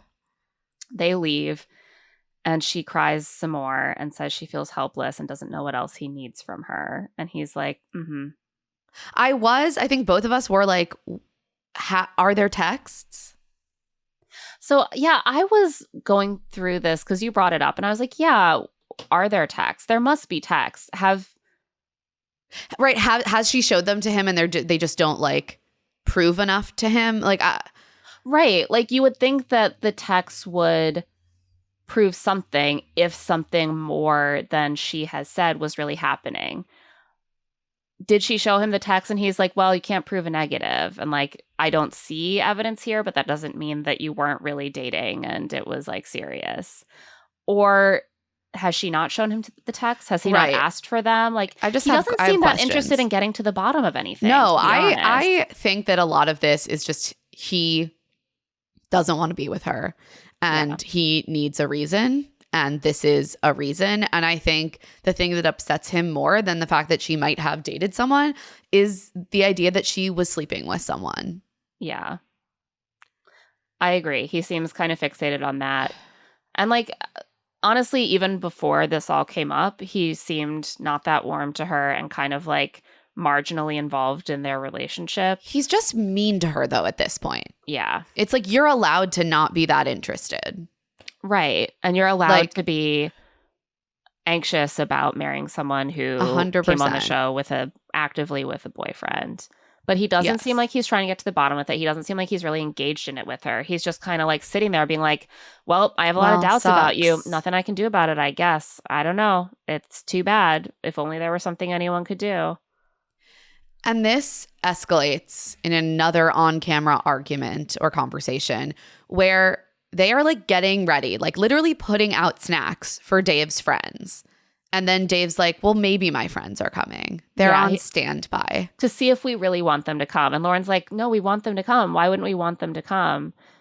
Dave doesn't want them to come. Dave wants to go hang out with them without Lauren, which is what he gets at the end of the scene. He's such an asshole in this scene. And he keeps dropping details that his friends have given him secondhand. He's like, these things keep coming up. Again, he's like, I really heard that you were definitely with him the night before filming. And it's just clear that her denials mean nothing to him. He only believes his friends. And his friends were not there. Which means he believes this guy that he doesn't really know well nor think highly of. Right. And he's like, well, your friends are backing you. My friends want to back me. And I'm like, no, they're defending her against what they see as baseless accusations of having poor character. Right. Like, how are your friends backing you? They're insisting that things are true that like may or may not be true. Right. That they heard secondhand from someone who seems like a real piece of shit to me, honestly. Like, based on what little we know about him. Yeah. Also, I did see that man in question is following Donald Trump Jr. So on Instagram. Christ. So shocker. I mean, just the framing it in this adversarial way, like he thinks of it as them being in opposition and not as him not and like Lauren we're a team and like I want to move through this. Right. He's together. Like, we're in our corners. They're my backers, my hype men. You have yours. And I'm like, no, you can't think about it that way if you're invested in this relationship. This is just like truly so cursed. And Lauren is like getting more and more specific. She's trying to like search for information that might convince him. She's like, the last time I saw this guy, we literally went out for ice cream and he told me all about the Hinge date he had been on the night before. I'm like, that's not generally something you do with your serious boyfriend. It's not something that you should feel the need to have like an explicit breakup conversation. Like if I went out with someone and hung out and got ice cream and talked about my other dates, and then they called me the next day and was like, we need to talk. I think we should end our relationship. I'd be like, what are you talking about? We're not in a relationship. This is too much. Like we barely hang out. She's like, it was explicitly a friends with benefits situation. It was not dating. It was not a relationship. And she's like, I've just been tried to be so honest and I don't know what else I can do. Your friends are talking about me, which I understand, but I'm never allowed to be part of those conversations, so I can't defend myself. I really want to meet them and straighten this out. And he's kind of just like, well. No. Oh, well. No. He's cold as ice. He says, it's fucking weird that you were with some other guy. And next thing you know, I'm spending every night in the same bed with you. And we've barely even hooked up. I'm like, this is a man who hates women. She's like, yeah, of course we haven't. You've been gone for the last week. And he says, yeah, for good reason. Does he understand? Like, how does he think hooking up works? So like, he's first of all, he's like clearly upset that they're not having sex. But also he's the reason they're not having sex. Yeah, and he's fine with that. And actually, it's good. He's doing the right thing. But also, it's her fault that they're not having. But also, it's her fault that they're not having sex because she did have sex with someone else in the vicinity of meeting him. He is like absolutely fixated on the idea that she's been like going to bed with someone and like doing their nighttime routines together. She's also like we never slept over. That literally never happened. You're making this up. Right. She's like, you're this thinking all just about feels us doing like this stuff slut that shaming. didn't happen. It literally is. It's literally just him being like, oh, this woman who's supposed to be my wife is like whoring about before meeting me. Like that is the vibes of this conversation. Like they are in their 30s and they've been dating for a long time in Minneapolis. Yeah, she has gone to bed with guys other than you. And you have apparently not only had girlfriends other than her, you have cheated on them with women you've met at Vegas at bars. Right. So like get the fuck over yourself. Yeah, get off your fucking high horse, Dave. Oh, you haven't been on dating apps for a while? And so now you're entitled to sit there and like judge people for having ever like had a male visitor to their home. Like she hasn't sanitized her body with celibacy for long enough for you. That's like the real. Yes, that's what's actually going on here. He's disgusting. Like, does he think she was still with this guy? I don't think so. Does he think that she was faking the relationship with him? I don't think so. He thinks like, I caught her in something. She must not have been ready because she didn't have a closure conversation with her friends with benefits. She clearly isn't ready because she touched another guy's dick in the last 7 months. I hate him. And so I'm entitled to be completely checked out of this relationship. It is just, and the way he treats her is cruel because he doesn't end the relationship. He says things like, I've thought about walking away, but we both want to be here. Yeah. So it's like this, it's like cruelty. And then he'll be like, but I'm giving you hope. Like, I'm not leaving you. But you just told me that you cried yourself to sleep for an hour last night. And my response to that is that I'm going to leave you here alone to cry some more while I go out with my buddies. Right. She's like, I don't want to spend the evening apart. And he's like, well, that's the issue because I would like to spend the evening apart. I don't feel comfortable. And he just seems totally cold and unaffected to the fact that his fiance is an emotional wreck because of this conversation. And I don't think that he's even considering the possibility that she is telling the truth and how painful and maddening. Well, I don't think this he's would be to thinking about her at all, Claire. I don't think he's thinking about her. Or even if she's telling the truth, she deserves this suffering because she hooked up with someone. Yeah, because she's a slut. Before going on the show. And she's crying. He's like, are you okay? And she says no. And he's like, okay. Great. Thanks for your show of concern. He's like, oh, you're not okay? Well, I got to go meet my friends and talk shit about you. And you're not allowed to meet them. Bye. Bye. Fuck him. I really want to hug Lauren. I want her to run so far away. I hope she is like happily in a new relationship with someone who doesn't suck. And I hope that this other man gets zero attention. Yeah. It makes me mad that he's just going to go on a podcast and say a bunch of shit. I know. And there's a possibility that we'll have to come and be like, at the end of this and be like, anyway, we listened to the podcast and he has so many receipts and Lauren is a complete sociopath. But at this moment in our first taping here, I really want to protect Lauren and I wish she would just get out of this relationship. Me too. It's really emotionally toxic. Should we talk about Devin and Virginia? Yes, we got to talk about them. I can take my temperature down a notch now. I won't be as full of rage during this segment. I mean, you got to have your temperature way down to talk about Devin and Virginia. They're always so low-key. They're right here. You know what hit me this week is that Devin really reminds me of a Keegan-Michael Key character. Just like something about his voice and mannerisms. Like I could see Keegan-Michael, a young Keegan-Michael. Oh my God. No, I see it. The minute you said it, I was like, Claire, you nailed it again with the celebrity doppelganger. No one else ever agrees with me but you. So I see it so hard. It's so real. So two big things happen between Devin and Virginia. First is that they have a pretty honest conversation about finances. And then she meets his family, who are super Christian. Yeah. Their conversation about finances is like a classic. Like they are in slightly different financial positions. He has medical debt and student loans, and she is a little bit more she's more advanced in her career. She's a few years older. Like she is very focused on, you know, building quote unquote generational wealth, and she doesn't buy as many sneakers as him. He's like, I don't buy very many. It's just like a pair every couple of months, or maybe two in a month, or I don't know, but mostly not. And they're each like $700 apparently, based on. He's like, that's what I spend my money on, shoes. And she's like, okay, well, I spend my money on experiences. But it seems like they're generally on the same page. Virginia does bring up the fact that she thinks they should get a prenup, which frankly, I was like, yeah, seems wise. You know, she's framing it as like you leave with what you came in with, if the worst case scenario happens, and this is just like protection for us in the worst case scenario. And she also makes it really clear, which I appreciated, that she's like, I don't see this partnership as like me building financial security just for me. You know, she's like, if we were in a position to do it, like I would be fine with like using some of my earnings to pay off your debt. Like we're not going to have a situation where like I'm in a great financial position and you're in debt. Right. And she's like, I really want to be a millionaire. She's like, obviously that's not going to happen through my salary. And you're like, so same girl. We're going to have to start making wise investments. She wants to buy property. She's like, I'm not going to be a millionaire over here while you're struggling. And he's like, no, I'm ambitious too. And she's like, no, I mean that I would help you. Like you are part of the equation. I thought it was like very a very like nice and adult conversation about money. Yeah. And that they're talking about their goals professionally together.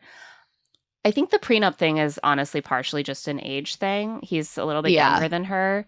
I think that if you're in your 20s, you probably aren't bringing that much into a marriage. And I met Greg when I was 24.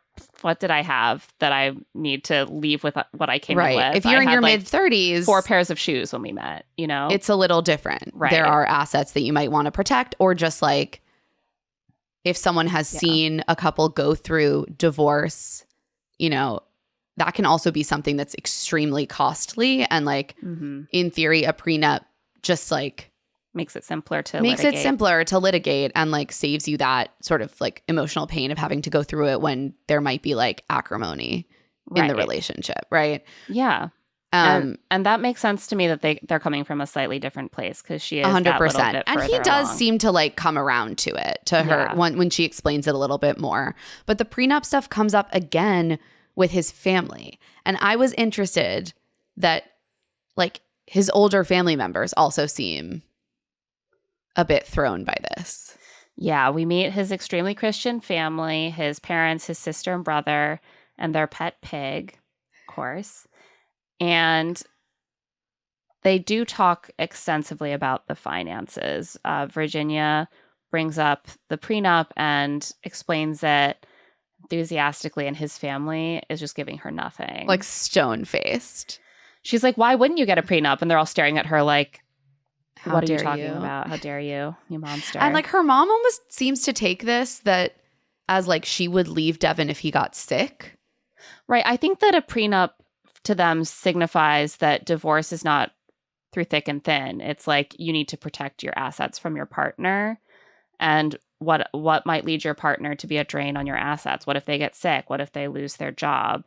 And Virginia's like, no, it's not about that. If he were sick, if he lost his job, we would still be a team and I would support him. But if the marriage didn't work out, then it would be simpler if we all left with what we came in with and we divided the other assets fairly. But I don't think his parents are comfortable, or his sister, with the idea of divorce ever being an option ever. Yeah, that is the sense I got too. So they see it as like an affront to even plan for an unlikely scenario when divorce would happen. So Christian. Like Devin's mom's whole everything we see her say is like, we taught our kids about God first. We really push going to church. It's so important to us that God is number one. And I want him to be someone who's equally yoked and will raise their kids the same way. I had no idea what equally yoked meant. I had never heard this phrase. It's so like such a Christian. It's gotten, I think, more salience, at least in the mainstream, because it's not a part of Catholicism that I was familiar with, but I've heard it more and more over the years. The idea of like being equally invested in your faith and of working together aligned. Like there's this idea that if you're married to someone who is not as faithful as you, that will kind of pull you away from God. And so you need to be like two oxen yoked together, pulling toward the same goal. You need to share the same faith, the same values, the same goals. And so she's a lot. Yeah, there's a lot like weighted in a phrase like that. Like it kind of hints at what flavor of Christianity. Right. Yeah. They're very devout, clearly. Yeah. I mean, she's even like, Virginia, I assume your parents are Christians too. Like she clearly has like an anxiety, like that Virginia's entire community needs to like have this level of devotion. Yeah. And they are. So thank God. So thank God. It's a crisis averted. Now if we could just get out of this prenup. Yeah. They also like bring up her fertility. Like his sister's like, you're older, so I assume you want to start having kids right away. I was like whoa, okay. You just met her. That's like a lot. And Virginia says basically that she's thinking about freezing her eggs so that they could have more time. Because they want like 5 children. 5 children. Okay. I mean, 5 is a lot.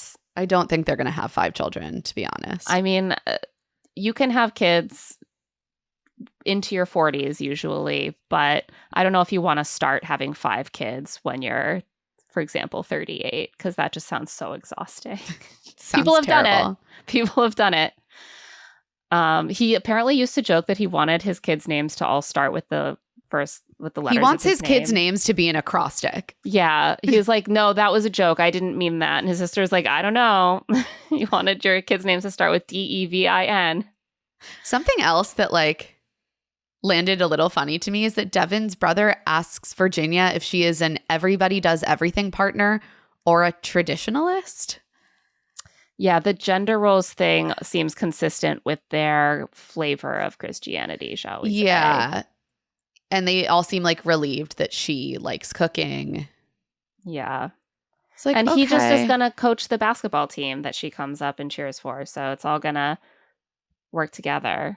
They also like make her commit in that moment to like letting Devin's parents move in with them. It's like, right. She's like, would you move them in? And she's like, yeah, I wouldn't want them to be in a nursing home.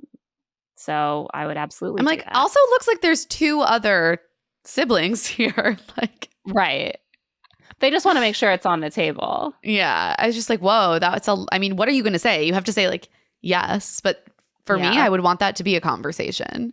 I would definitely want to know them a little better before I committed to it. But she's saying all the right things except for prenup. And they are concerned. By the end, I think they mostly really like her. They're I think they really... The boxes. She's going to take care of us in our old age. You're going to be equally yoked. She's a traditionalist. She's beautiful. She's going to bear you 5 children, maybe. She's beautiful.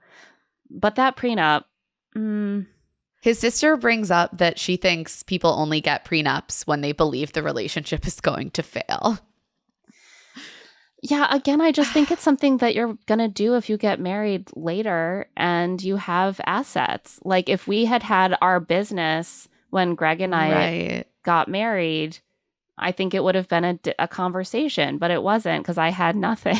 I had nothing like, to my name. I was just like really bristling at this as someone who like just signed a prenup. Yeah, because you and Adam are adults with like with careers and assets.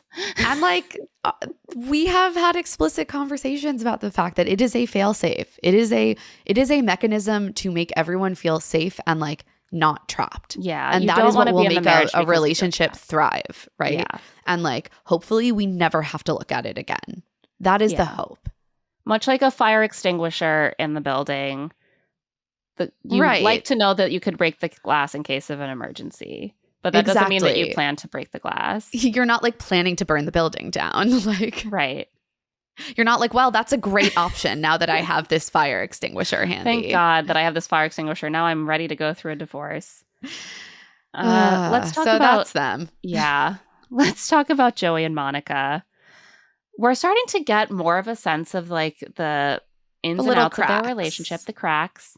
For example, when they move in together, we learn that Joey keeps his thermostat at 50 degrees. I was alarmed. The man is a furnace.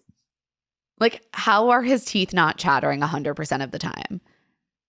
50 is insane. That's really low. I mean, I respect the environmental.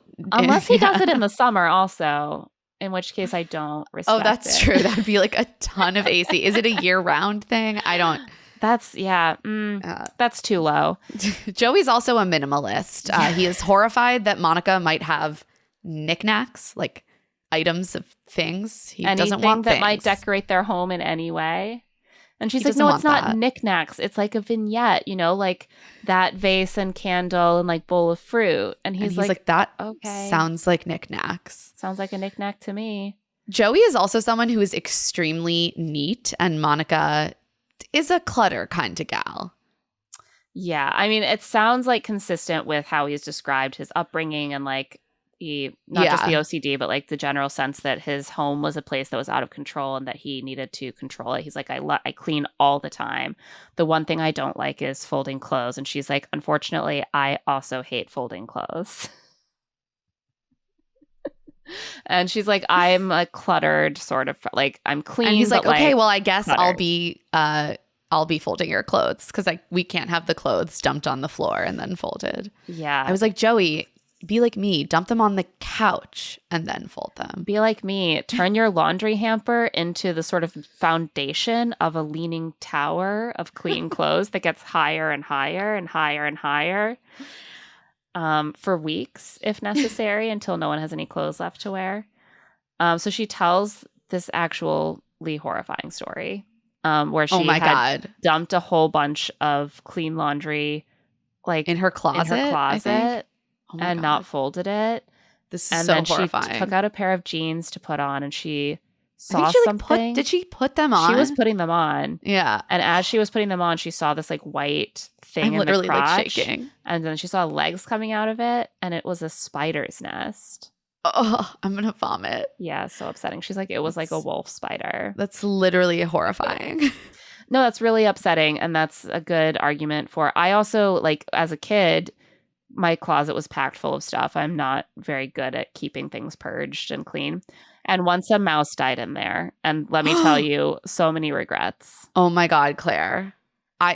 There's nothing that's worse. There is nothing that's worse than she was not pleased with me. Than a dead mouse. That is, oh my God. My room just smelled bad. And I was like, what's going on? I was like, oh my God. You must have been like, my room smells like death. That's horrifying. And it's not like I was keeping food in there, but if you have just a bunch of stuff packed in. They can make a nest. And they're like, it's so cozy in here. No one's bothering me. And you learned your lesson. I learned. I don't. Hopefully Monica learned hers. Maybe. I go through my overpacked closet more often now. We also learned that Monica grew up in a family that pools all of their socks. Right. Like they see socks as shared items akin to washcloths or forks. She's like, this was so weird to me. It's so funny because Joey's so confused and she keeps saying, they're just socks. They're socks. He's like, you don't have your own socks? And she was like, there's socks. Like, why would I have my own? People's feet are different sizes. Like, but sometimes Adam's socks are in a range of sizes that's pretty broad. I mean, that's true. No, sometimes you can wear someone else's socks and it's fine. I sometimes would grab a pair of socks from my mom's sock drawer. We didn't have a sock basket that just like sat on the floor and everyone like got up every morning and like was like, where's the sock basket? Gotta grab my socks. Also, if you're wearing socks that are way too big on you, it's like not comfortable. No, I know. I have pretty small feet. So like my issue is that I'm like, socks never fit me. Like they're always too big. Like I don't think it's gross. I just think it's funny. It is really funny. Like he keeps being like, but feet are disgusting. And I'm like, forks go in people's mouths, you know? Also like, yeah, presumably the socks are clean. Lots of things are disgusting, but we clean them and we share them anyway. It's just so normal to share forks. We're used to it. We don't think about, oh, I put that fork in my mouth and I just wash it and someone else puts it in their mouth. But with socks, we think of those as personal items. So it feels weird. I don't know. It's weird. It's just so funny.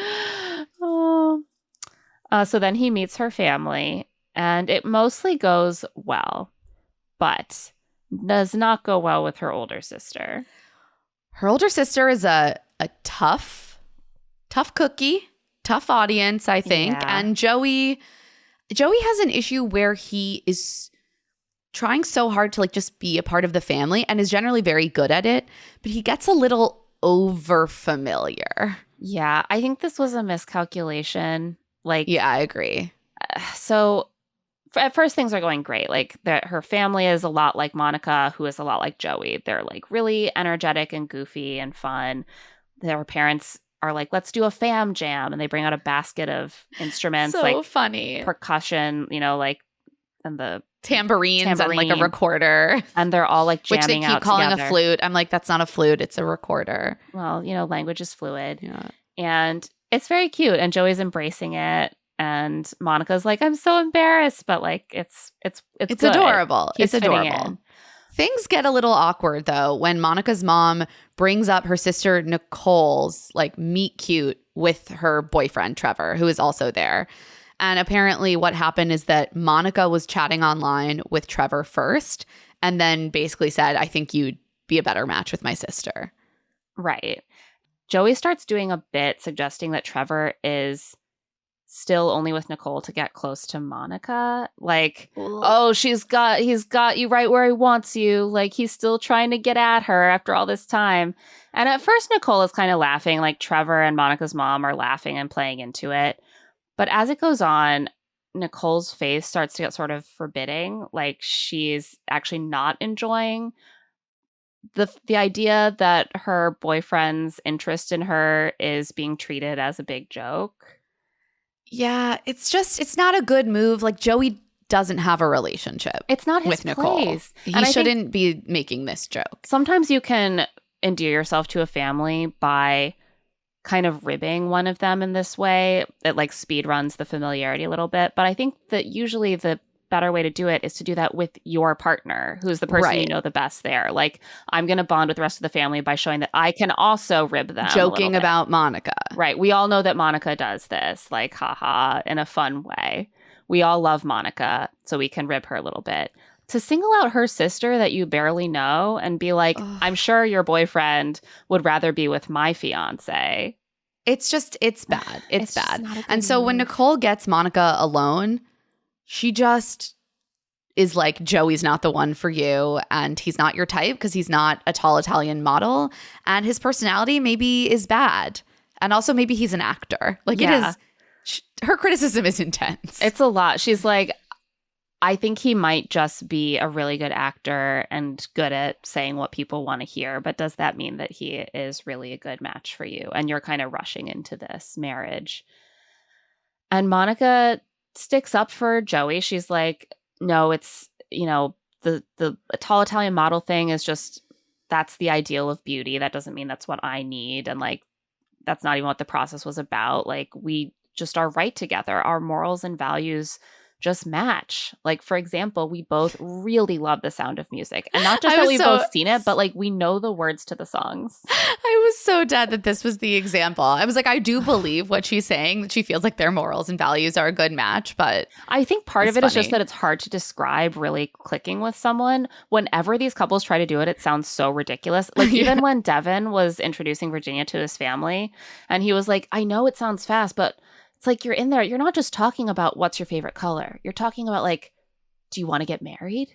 And I was like, that's your idea of like a really basic date conversation versus a really deep one. They both sound like pretty superficial to me. And frankly, I never have asked a person I'm dating what their favorite color is at all. Ever. Literally ever. So it sounds like aliens dating to me. But I think part of it is that it's just hard to describe, and they're like grasping for like specific examples to prove something to the family. That's just a feeling who might be for concerned. Them. Yeah.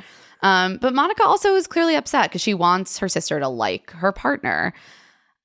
So here's the thing. I feel like Joey miscalculated in his jokes. I thought they were presumptuous and inappropriate, and I'm not surprised that Nicole was annoyed by them. On the other hand, I also did sense some like resentment from Nicole towards Monica. Like, she talks about the fact that she's kind of upset that Monica might get married before her. She's like, I'm 5 years older than you. I almost feel like it's and she pauses and she says, I have to do it first, you know? Just like in Pride and Prejudice. You know, it's inappropriate for the younger sister to be out socially in society. It's true. Before the older sister has been married. I definitely clocked that too. It's very old-fashioned. I get the sense that Nicole feels really thrown by the fact that Monica is basically leapfrogging her. Like, she's the older sister. She had a boyfriend. Seems pretty serious. And then suddenly Monica's like getting married. Monica, who is single, and she's like, like, I thought I was going to go first. Feelings are feelings. But that's not a valid reason for Monica not to get married. Right. Like, I do just think that's maybe something you like work out on your own time. Yeah. It's something you got to work through. Read Pride and Prejudice and then say this was written many years ago. And even then, you know, people were like, is this really a good way of doing it? Right. So the next day they check in about how the family meeting went. And Joey's like, it went great with your mom and badly with your sister. And that's so he is fine. perceptive. That's fine because not everyone has to like me. And Monica's like, no. Like, no, actually, my sister does need to like you. Yeah, it's actually not fine for me if one of the people who's closest to me doesn't like you. And he's like, well, yeah, I guess if my sisters didn't like you, that would be a big problem. And he does say, like, look, if I did something wrong, I'd want to hear it and I'd make an effort to correct it. It's possible that he really did nothing wrong, or that just like no one else clocked this moment when, to the editors, clearly they play it up. Like, to the editors of the show, they think that this was a moment where Nicole was displeased with how Joey was acting. The other thing that Monica says is that her sister is just never approving of her partners and has always been very critical of her friendships and her romantic partners. That's tough. Yeah. I mean, it reminds me of Dave's sister a little bit. Yeah. Just like, I'm always going to be here to stand in judgment. No one's good enough for you. That can be really tough. So sweet that you want so much for your partner, but it makes it for your sibling that you want so much for them, but it makes it really hard for them to find someone. Yeah. You also have to acknowledge that, like, your sibling is a fellow adult who can make decisions, and you can put out there being like, are you sure this is right for you? I don't want you to rush into it. But if they say, I'm ready for this and I want this, you kind of got to take that at face value. Joey tries to kind of diagnose Monica's dynamic with her sister, which I didn't love. He's like, seems like she's jealous of you. I'm like, Joey, you've only met her once. And as we just discussed, it does seem like Nicole is a little jealous that Monica is maybe getting married first. But for him to say that after the jokes that he made about Monica and Trevor at the meeting makes me think that he is going to be someone who's in the family being like, I got the better sister. Nicole just isn't as good. And like, why would Nicole want that vibe around? Like, yeah, I do wonder how this is going to continue to play out in the latter episodes, because this conversation sort of ends without a clear resolution. Yeah. She's like, you guys need to talk. We all need to talk. You really need to get along. Let's talk about Ben and Sara. Our final couple, Ben and Sara. Things continue to just go very smoothly for these two for the most part. They're like goofing around in matching robes and talking about how much they like to look at one another. He's envisioning her in a wedding dress and he's like, yes, he's like, I can see it. Amazing. He also brings Sara to meet his friends, and I was struck that like this meeting of the friends felt a little bit like entering a United Colors of Benetton ad. It's interesting because the way that he is like, I don't think it's my place to even think about questions of injustice or racism or like the treatment of LGBT people. Like, I'm not involved in that. And then he has by far the most diverse friend group that we see. Yeah. No, I was very struck. I was very struck by it. And like, this is something that seems very comforting to Sara. Mm-hmm. And I mean, if I was Sara, it would be comforting to me too. Yeah, especially, I mean, they ask about their core values if they match, and Sara brings up the conversation they had about religion and her need for her partner to accept her sister being gay and like the importance of equality.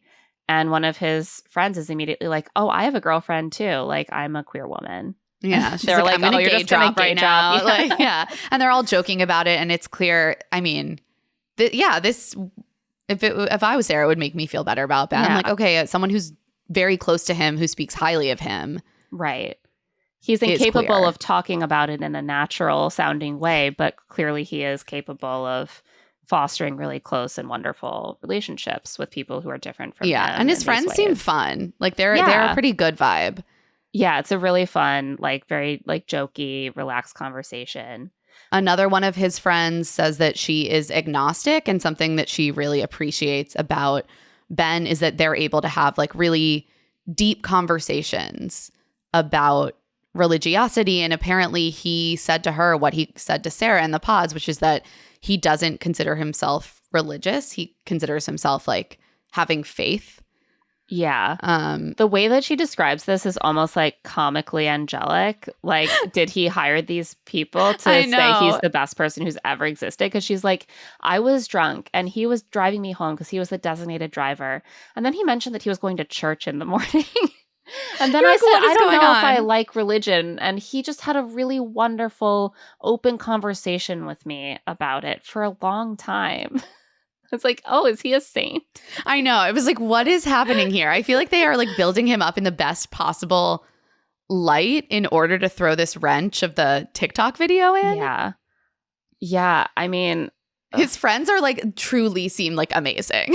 I know. I honestly would be feeling mostly good about Ben despite some of the really alarming things that we've learned about him. Because he's so like charming and like personable, and his friends are great. Like, it's like with Daniel. It's like some things bothered me at the beginning, but bit by bit, I'm like, he's like, okay, people are complicated, and also, I definitely believe, especially in this political environment, like I would rather have men who were raised in like patriarchal, very white ways of thinking to like be moved left rather than the alternative. Yeah, let's not abandon Ben to MAGA.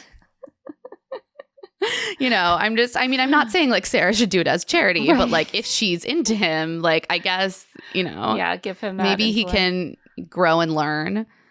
Yeah, I was feeling good about him during this conversation. And he's clearly seems so smitten with Sara and vice versa. And his friends make the joke that Ben himself has made, which is like, it's unfair to say that love is blind because they're both really hot. And he's like, yeah, I always say she's the most beautiful girl I've ever seen. So things are going great. And then they're hanging out on the couch one evening, refilling their gold goblets with wine. And Sara sees the TikTok video. I was like, how much is this set up? Like, because it's obvious that, I mean, he says he's already seen it by this point and just like not brought it up to her. Yeah, like the vibe does shift. Like we see them hanging out, having fun. I was like, was she really holding on to this, or did someone actually send it to her while she? Yeah, I was like, did someone send it to her, or did like production send it to her while they knew they would be filming or something? Yeah. I don't know.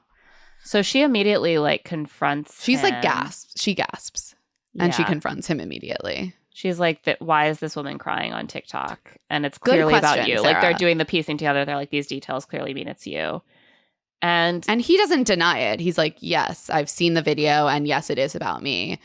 And yes, I recognize that woman. I dated her. Right. I did date her very briefly and casually. That's what he Which is something that sometimes hasn't been the case when people have brought up tea about contestants on the show. So we have confirmation that this woman actually knows him. And he's like, we dated 4 years ago for a short time. I think we met on Tinder. We kissed, but we never hooked up. Like we went on one date, met up a few times out at bars during nights out. And then I think I just ghosted her. And I don't remember what would have happened between us that would have upset her this much. And Sara is just like, I don't like this answer. Like, I don't like that you suddenly have like a blank memory when it comes to this person, because she's crying. Like it seems like something emotionally rough happened within the context of your relationship. Why would she be crying about being ghosted after a couple hangs 4 years ago? And she's like, have you been in touch since? And he says, we might have DM'd a few times, but I never initiated those conversations. And Sara clearly doesn't know what to. I mean, what do you do? I don't know. It's just like a shit. It's like a shit position to be in for Sara, because on the one hand, as she says, like, she's not just going to like dismiss a crying woman who Ben acknowledges that he knows, and he is not giving her that much detail. Right. On the other hand, is she going to write off her partner? Like, as we've said about these particular videos that this creator has made, there are not specific allegations in them. Right. She has nothing specific to go on because he is not denying anything specific, nor is he offering a specific counter narrative. He's just like, I don't know. And the video is also like, I'm not going to tell you. So she is caught between knowing that often when women make claims about men who have hurt them, there is fire with the smoke, and she doesn't want to dismiss it. But also, she's so smitten with Ben. She like clearly feels so connected to him, trusts him so much, thinks he's a wonderful person. Is she really going to potentially immediately blow that up without knowing for sure? Right. What if it's something that's completely blown out of proportion? What if it's a lie to get attention and she has let this guy who's like her dream guy get away? I mean, so it's just, she's like, what do I do? I feel really bad for her. She's in a really tough position. Yeah. She basically says to him, like, I'm going to trust your word for now. But if more comes out and you didn't tell me, trust is going to be gone between us. Yeah. And that's where we end. We get a preview of the next batch of episodes. We see a lot of romantic dates, but also some points of tension. Monica says that she feels like she's more in it than Joey. Virginia gives Devin a prenup. Devin meets Brittany at the mixer and is like, things are so easy between us. Dave brings up again that this ex is still trying to text Lauren and hang out, allegedly, last week. I'm also just like, I'm sorry, who cares if he's texting? Right. What? Like, she can't control Dave, that. Straight to jail. And then we see Dave cozy on up to Molly and have a conversation about when the last time he had sex was. And he looks like upset that he hasn't had sex recently enough. I was like, this conversation struck me as probably having to do with the fact that he rejected her partly because she had been in a situationship 6 months before. Oh, like think? I doubt that she's just fair. Randomly like, I wish you had had more sex.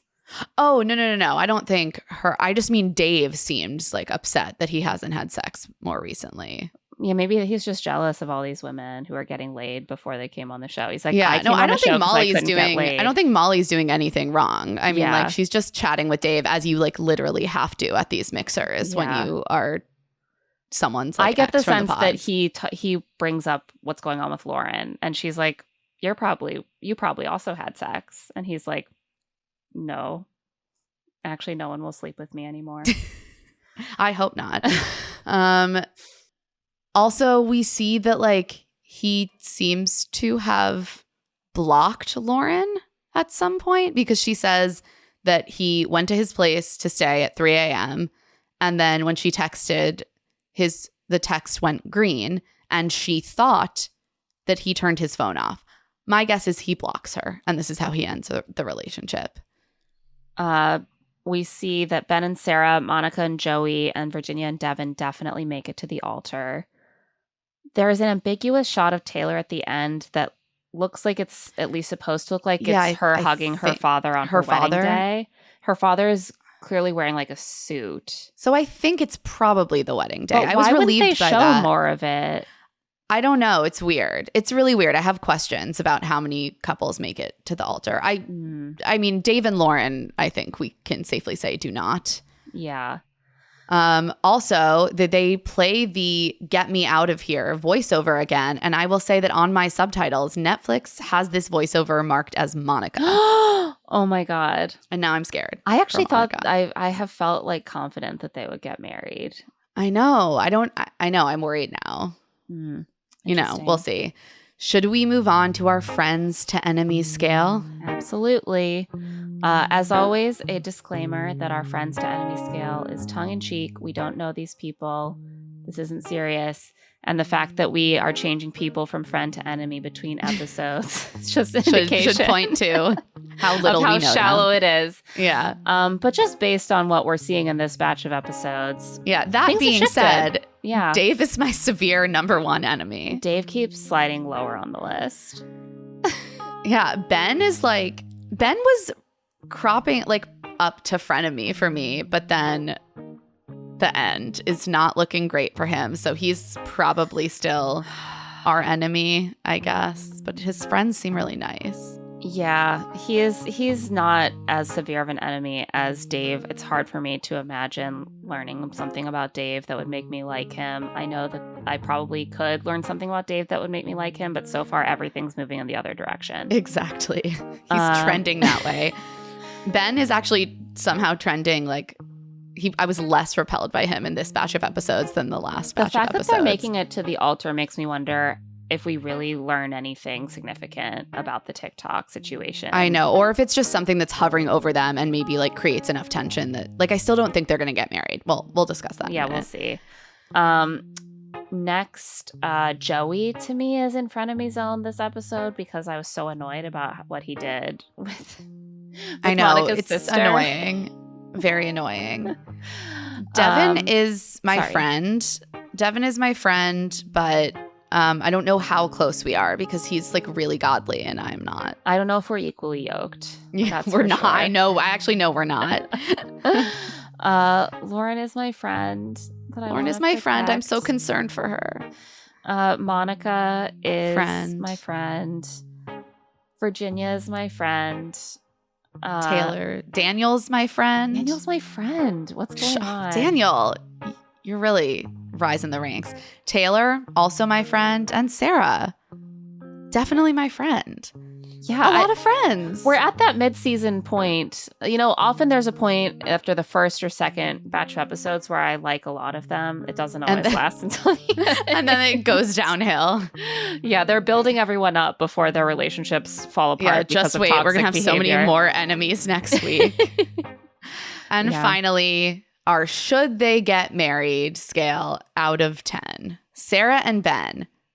Last week they were a 0 for me. They're like a 5 now. Yeah, I don't know. Just something about seeing them together. They do seem to have so much chemistry and to really be so smitten with each other. It's possible that he's doing it all for his YouTube career. Very possible. And I do think they're still kind of cursed, but like. The thing is, yeah, it's 50-50 for me. Like, pending more information. More information about what's going on with all of the rumors. Like, if it turns out it's all a lot of, like, smoke about nothing, then they should, I think, get married. They seem really well matched. But if it's a lot of smoke about a lot of fire, then 0. Run, Sara. Yeah, exactly. So it's really sitting in that 5. It's the coin toss. Monica and Joey, 8. Like, I still feel really good about them, but we're seeing some concerning signs. But I still think, like, I still trend towards, yes, they should get married. Yeah, they do seem like they have so much in common. So far, it hasn't become an issue for them. They just seem like they would always have an amazing time. The promo gives me pause. And I hate to be swayed by a promo because, like, who knows? Things can be edited oddly. But, like, my concern is, like, is that situation with her sister, like, the first crack? And, like, there are actually certain things that we're not going to be able to resolve. Exactly. Puts me at an 8 as well. Taylor and Daniel, they're my like number 1 right now. Like I'm 9 out of 10. They've really skyrocketed. Like I am like, this is a great match. Yeah, I really see them for each other right now. There is a 10% chance that we're going to find out that he actually has been stalking her for 10 years, or a similar sort of shocking revelation. But 9 out of 10, I feel like they would have a happy marriage. I agree. Virginia and Devin, I'm not feeling bad about them, but I'm feeling uncertain about them. I'd give them like a 6 or a 7. Yeah. I think they are like mature in their conversations and they seem to generally want the same things. Yeah. I do wonder if the prenup's going to really become an issue though. My sense was that they're playing up the existence of the prenup and him meeting Brittany. We don't actually see any overt conflict over those two things. True. The stuff with Brittany is pretty... I think it's standard. Tepid. It's just standard, like, oh yeah, we really like each other. We're meeting, and there's Virginia over at the bar looking over. That can all take place in the context of a very chill, I don't think that he's meeting. Like hitting on Brittany. So I think those are... I'm just saying, I think that both of those things were dropped into the there are problems montage to make us feel like there are going to be problems, but I didn't see any evidence that there are going to be problems. That makes me put them at like an 8. Yeah. Because, like, those issues are there, especially the prenup. And, like, just the fact that they're not, like, so excited about each other. Maybe that's not fair, but, like, they have never really had that, like... They don't have that spark in the way that we're used to seeing with couples that are definitely going to be ready to get married. Like, it's such an accelerated process. I'm going to level out at a 7 for them. Yeah. They seem more like, this is really fine. Yeah, like together. We're good. Yeah, we're so but good. Are they gonna get married? Like, right. I don't know. And finally, Lauren and Dave. I mean, I think it's clear where we stand on this one. 0 out of 10. 0 do not cross go. Even our spouses who watch 30 seconds of the show really think it's a 0. Like, Greg was like, she needs to leave after watching. Yeah, I'm sorry. If other men are seeing like 10 seconds of you talking and being like, that person's bad, like, it's not a good sign. Or at least, like, he's not good for her. Like, he clearly is not, like, looking at her the way that he should look at his partner. Get out. 0 out of 10. Out, Lauren. 0 out of 10. And on that note, that is it for this episode of Love to See It with Emma and Claire. Love to See It is a presentation of Odyssey. The show is produced by us, Claire Fallon, and Emma Gray. This episode was edited by Hannah Dickinson. Our theme music is by Tamar Haviv, and our art is by Aaron Nestor. If you like our show, remember to follow us, rate us 5 stars, leave a review, and of course, spread the word to all of your friends about the fact that we are covering Love is Blind. Yes, if you get up in the middle of the night to go to the bathroom, write them a quick note, a little love note to our coverage of Love is Blind, and just slip it next to their bedside table. If you want to get in touch, you can email us at claireandemmapod@gmail.com.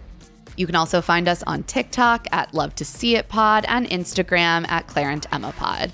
And you can find our newsletter Rich Text on Substack at claireandemma.substack.com. I'm also on Blue Sky at Emma Gray and on Instagram at Emma Lady Rose. And I'm at Claire E. Fallon. Special thanks to the team at Odyssey: Eric Donnelly, Aaron Constantino, Matt Casey, Kate Rose, Maura Curran, Melissa Wester, Carly Snyder, and Hillary Shoup. We'll be back next week for The Bachelor and for another Love is Blind recap. Can you